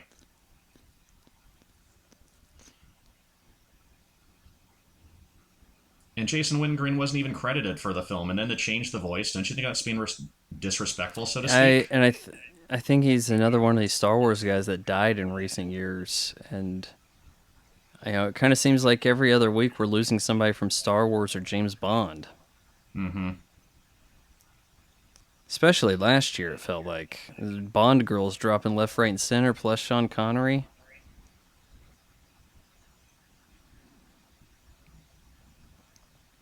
Of course, it's easy to have a lot of Bond fatalities when you have 20 plus entries in your film franchise. It's a lot of potential deaths.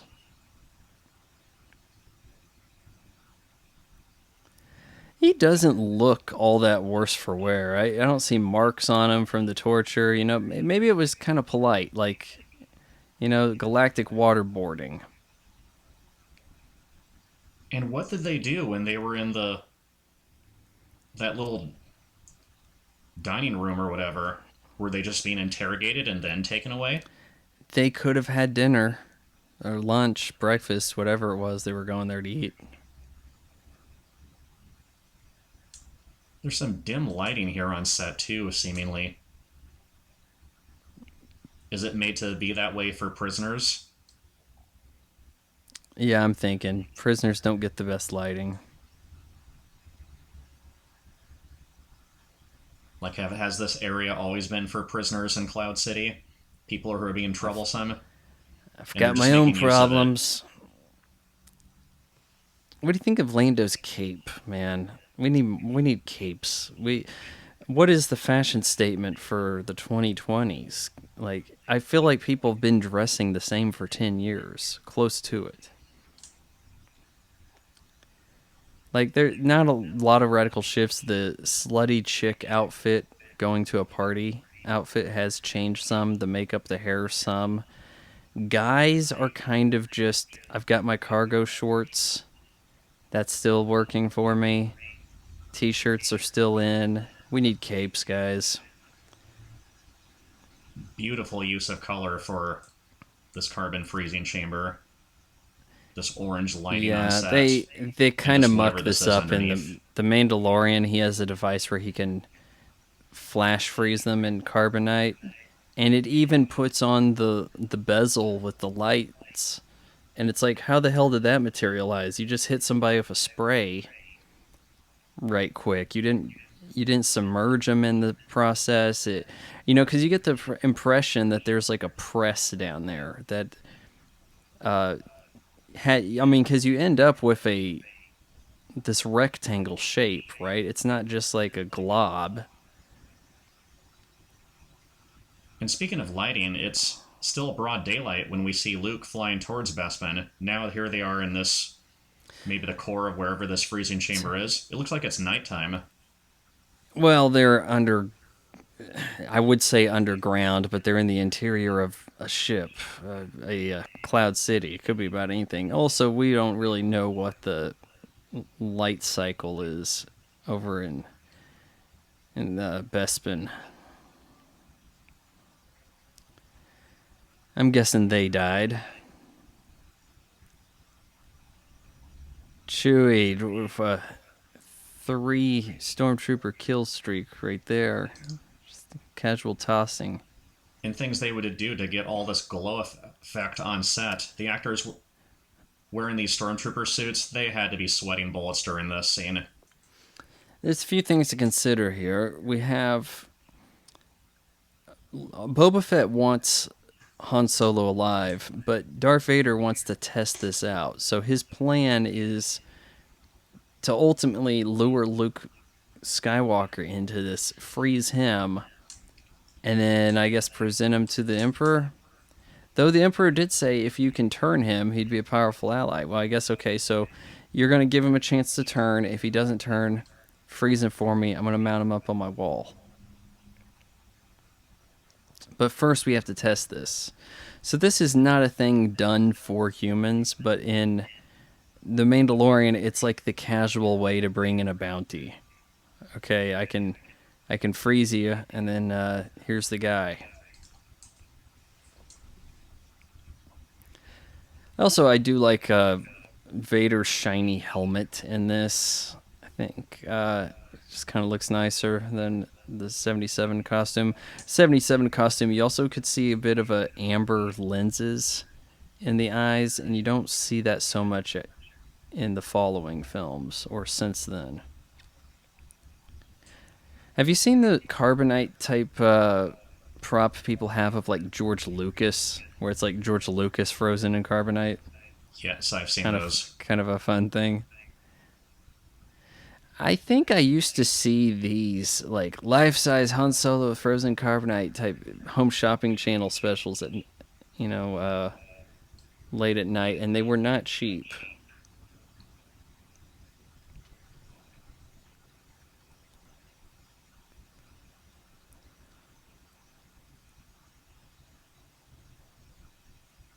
He should be quite well protected if he survived the freezing process.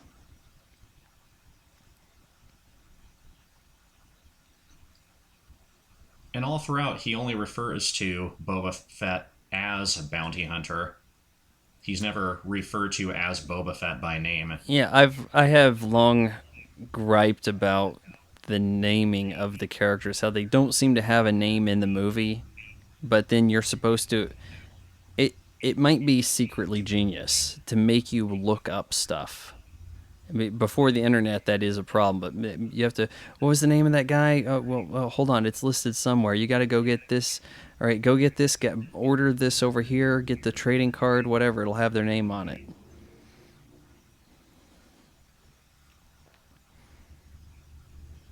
Luke lands curiously unchallenged.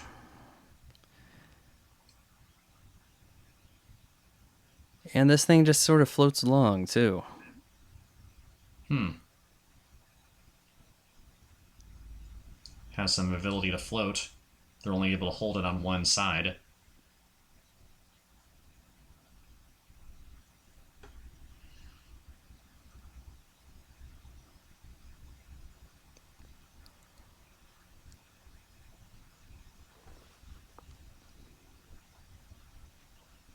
Subtitle says beep blip.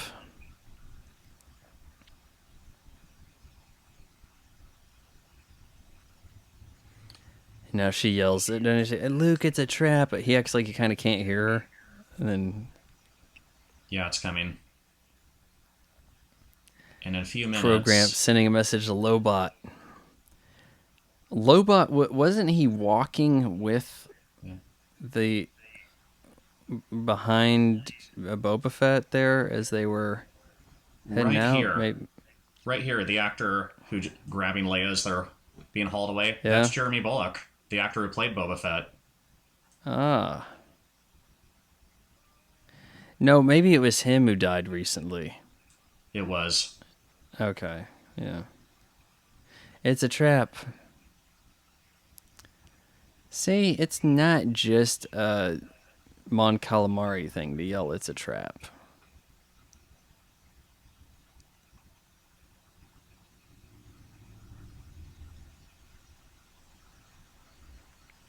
A huge shift in the interior art direction here. We go from, hey, this is where everybody walks around, it's all white, to black and bleak underbelly of the Cloud City.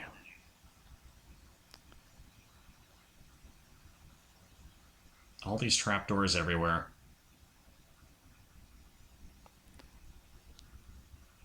Yeah, the unit is right in front of them there for the freezing.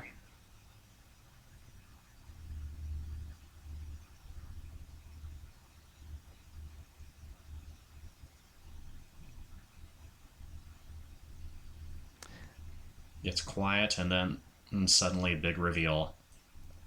It's like a video game cutscene. This walkway in the background, that's got to be some kind of done-up map painting or something. Cause you wouldn't really build that to extend that far. You see what I'm talking about? That walkway behind them? Yeah. Could have had Luke taunting Vader. Show yourself. Actually, you know what? I don't think it's a map painting. I think it's constructed but shaped to look like it has depth.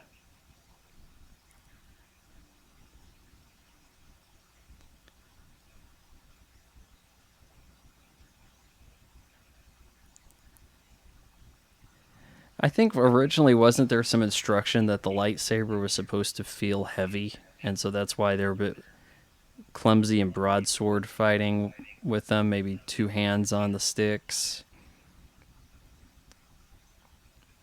Maybe.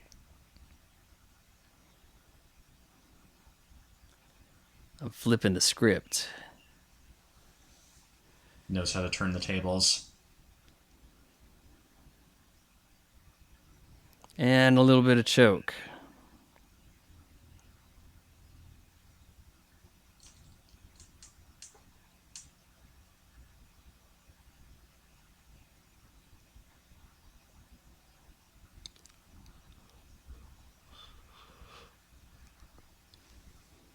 Sounds like he's saying Han. There's still a chance to save Han. It seems odd that some people call him Han and then some people call him Han. The Millennium Falcon. Is that how Harrison Ford says it? Sometimes they can't quite peg down how they're going to pronounce stuff.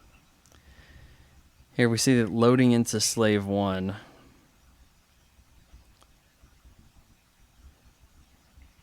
This is enhanced. Much different backdrop. This looks good too, though. The windows opening up Cloud City, or they're just on this balcony. Instead of just this confined space, no windows at all. Yeah, I see. There's Slave 1 out there too. I don't think they can say the name Slave 1 anymore. I don't think that's brought up in The Mandalorian, though the ship's there. It's not necessarily the type of ship name one can maybe bring up nowadays.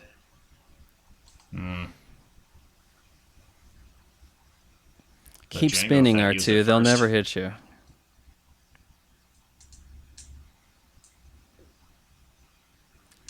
He's full of surprises, people. Yeah, did you catch on initial viewing that he had a forced jump?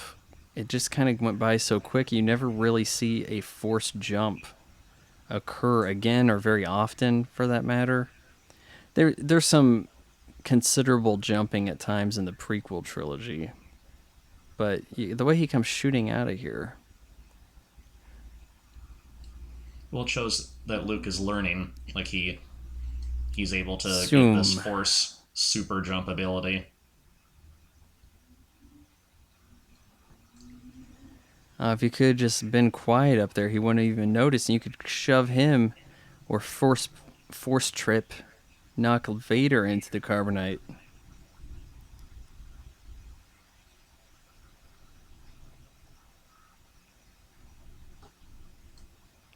Has Obi-Wan taught him well?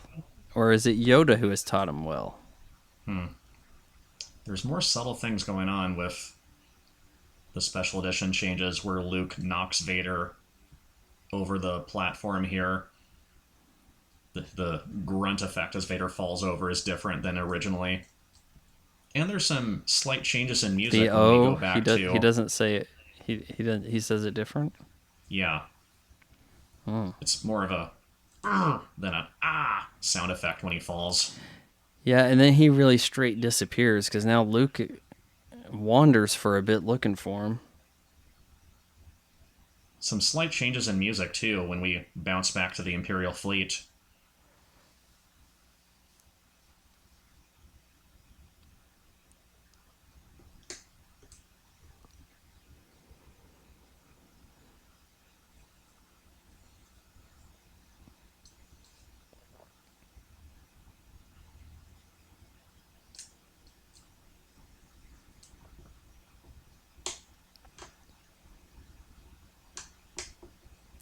Now, I don't think they had to do as much touching up on the lightsabers in this one. They probably had the lightsaber effect down here more so than they did in the original movie.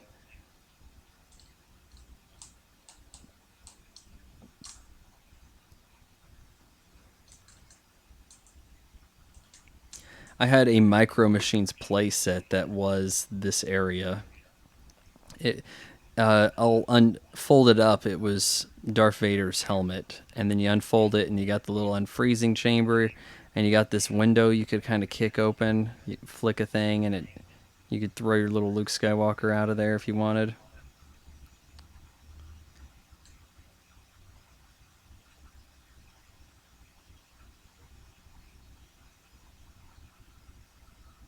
Ugh, that would have been a nasty fall.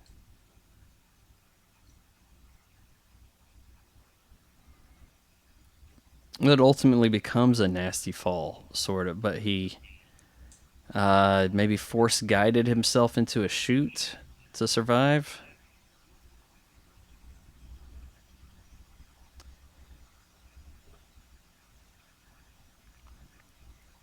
Is R2-D2 the first hacker protagonist of sorts? I think this is new right there, that shot of the masses on the ground.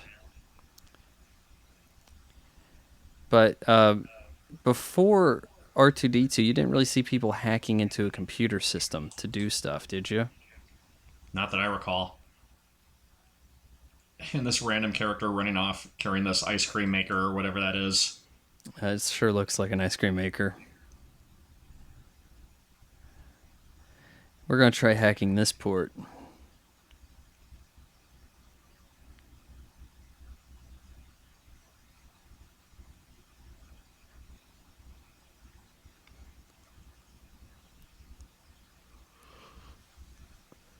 Hey, Lando's guys did work on it. A better job than the Rebels.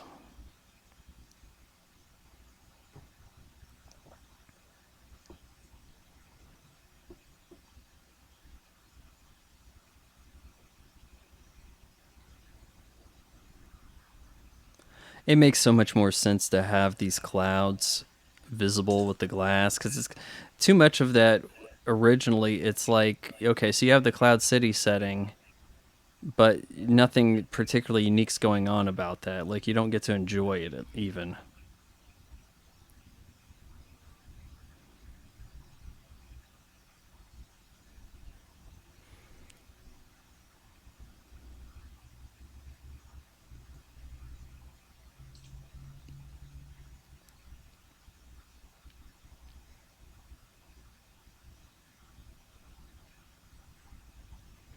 Of course, I've looked better. Sure, he has.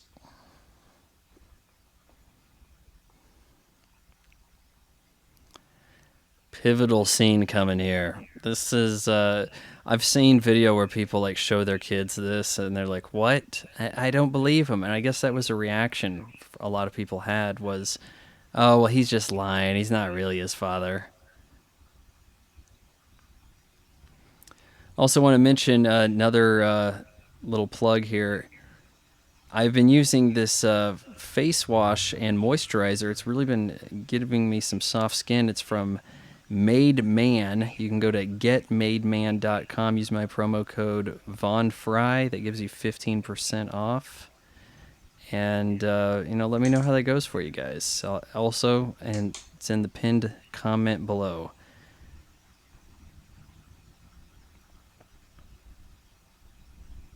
You've seen the behind the scenes shots of how they've done this, and they've got like a matte painting ground and stuff. I think that the hand coming off always looks really convincing to me.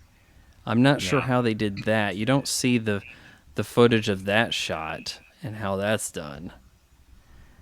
It's also terrifying. It's like I have this concern of getting limbs and fingers chopped off. I think a lot of that comes from this movie. And also what happened to John Voight on Runaway Train. But severed limbs are a running motif in these movies. Yeah, I don't like that because it's like, oh, now you... I can kind of see the returning of the favor in Return of the Jedi. Yeah. But then I guess you have to set up why he had robotic limbs in the first place, so then you have to show that. But then it's kind of redundant because everything gets chopped off anyway at the end of Revenge of the Sith, plus the volcano. Anakin gets a severed limb at the hands of Count Dooku in Attack of the Clones, then he really gets messed up in Revenge of the Sith. Now, a lot of guys do pretty well, though. Yoda and Obi-Wan become Force ghosts without losing anything. Did Mace Windu get his hands cut off and then thrown out the window? Yes. I'm thinking. Yeah, okay. Now here's my question. After Luke got his hand chopped off right here, his lightsaber fell with him. Where did the lightsaber end up? How did Maz Kanata find it? A good question for another time. Mm-hmm. Don't you remember? Yeah. Yes, a good question for another time. Okay. That's the way J.J. Abrams solves plot holes. Did he guide himself into that chute? It kind of looked like he got sucked in, possibly. And how was he sliding upside down, or was that just the camera angle we were seeing? Like an optical illusion? Yeah, possible camera thing.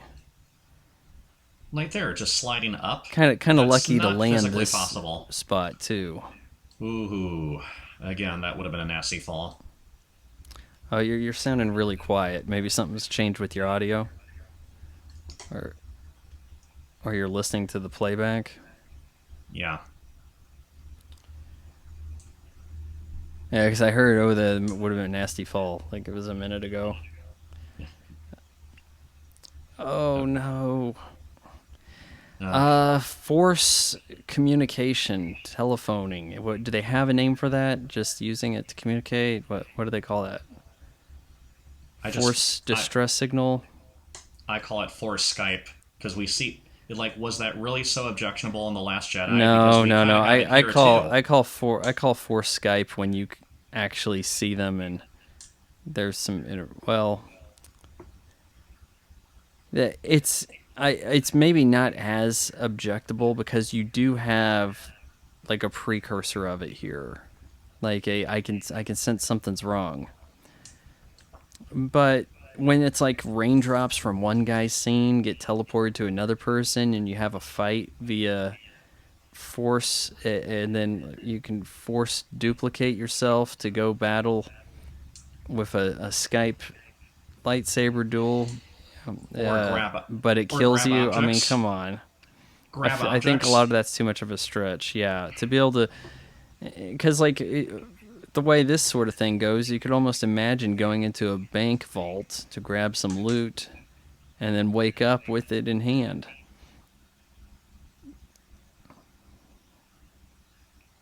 They changed the dialogue there too. Vader just says I simply, "Bring my I shuttle." think Lando Calrissian has a bit of a different entry exit point here. As he grabs Luke, I think they cut this different.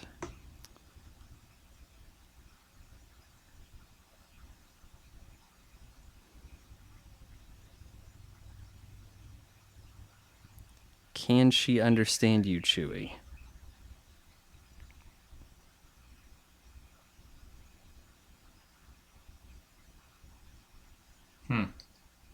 Look the same to me. No, I think there is a difference. It's probably once he grabs him or something, Or or maybe maybe there's an extra. more scenes of him going up. It's quick, but I think Maybe an there is a extra window difference. popped open when he was opening up the roof to get Luke out of I think there. that's possibly it. That they added a wind something, right? Yeah. I mean, the scene itself was the same, but I'm pretty sure it was just the extra window. No, I saw some video of some months back showing all the changes in the original trilogy, and there's so many small ones that one doesn't pick up on, and it can be just as quick as just a little brief edit or something. And right here, this added scene of Vader's shuttle arriving on the Death Star, which it's fine, but at the same time, it looks a little too much like an outtake from Return of the Jedi. It looks a little bit CGI, but not bad. You could kind of see some stormtroopers walk around in front that didn't quite look 1980.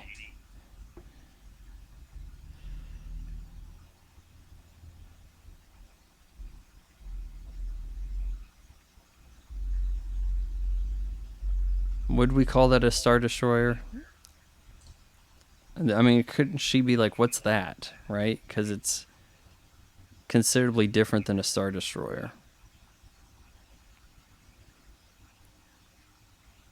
Oh, I told them to fix it.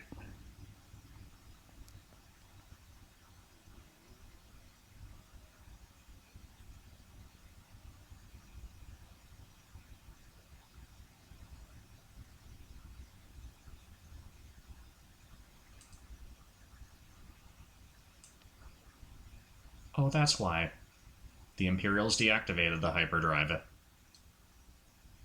Speaking of being full of surprises. The Empire comes up with a lot of good schemes, don't they? Like, I'm going to get them in the Carbonite. We're going to put the tractor device on the Millennium Falcon. You guys make sure you deactivate this.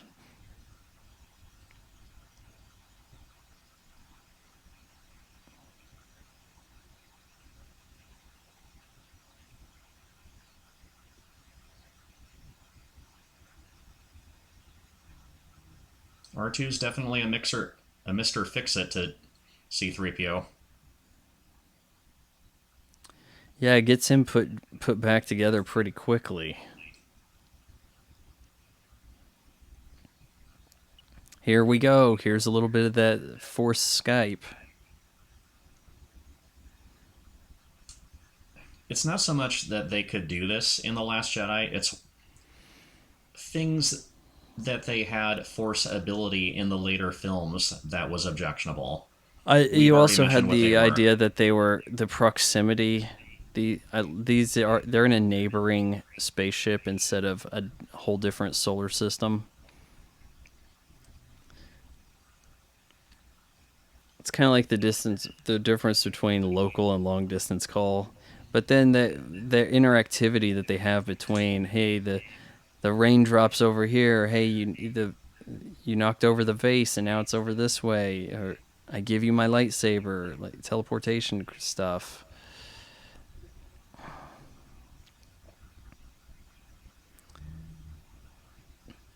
It's looking like the odds are really stacked against our heroes. They got to get the hyperdrive going. Oh, come on. You can put on that last calf, can't you? I mean, you got everything else together. Time is of the essence. And boom, they get away right at the last minute. Right at the last minute. Whew. Shiny helmet. And Admiral Piet's thinking, uh-oh, I'm dead.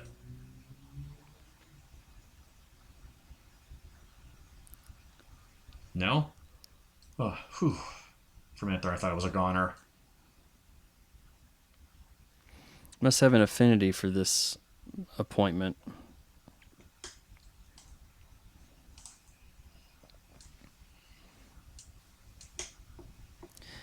And what's this cruiser called? It's just a medical frigate. We'll see it, I think, in the next movie.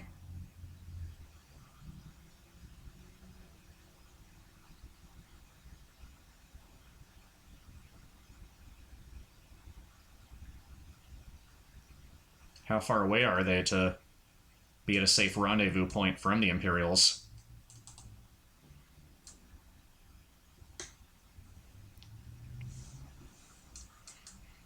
Family Guy pointed this out. Why is Lando wearing Han's clothes? Interesting. Well, he had to change into something, I guess, right? That was what was on the ship.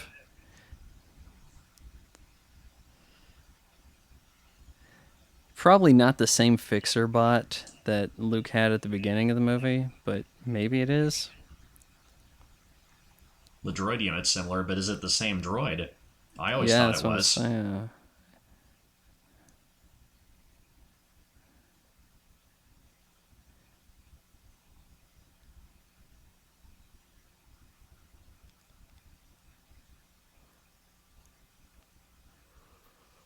I've heard this mentioned as sort of a gaffe. As they're looking, they must have gone outside the galaxy to look at it.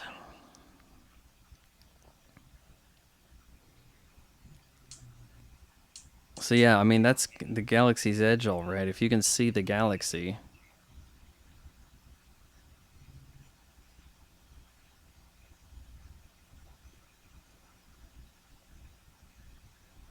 Now, where did Lando say he was going? Did he say he's going to go catch up with Han, or was anything in particular? I didn't notice. He didn't say a specific destination. Just that they'll find Han, I promise. And fade out. Directed by Irvin Kershner. And this was Irvin the first movie to really show ahead. that what you could do, that it was just a right move for George Lucas to hire someone else to direct, considering all the trouble he went through health-wise to get the first film done. I'm trying to think what Irvin Kershner did beyond this. There is Never Say Never Again, the non-canon, non-official James Bond film, and RoboCop 2. Was there something before this where he caught the eye of George Lucas? Let's see, The Return of a Man Called Horse and The Eyes of Laura Mars, but I think they were best of friends. They knew each other going to California University. Okay, do you have any closing comments on this? This is one of my probably top 5 favorite movies. It's not a lot of complaints for me here. I had mentioned to you on Twitter that it's kind of a shame that the spiral down the franchise gets after this, as I would say this is the best film. I have no issue with Return of the Jedi. I just don't think it's necessarily as good as The Empire Strikes Back. And then after that, it really stuff slides. But for sure. What can you say? The Empire Strikes Back, rating this Look at this grotesque splash screen that just showed up. It says Return of the Jedi. Do you see this on your screen too? Because it says, you want to see the credits, or you got this horrific looking stained glass type thing going with Luke and Palpatine. And I think someone's face in the corner obscured by the screen of this movie. Do you see what I'm talking about? Yeah, good use of color. I was going to say, Rating this beast is a no-brainer. 10 out of 10.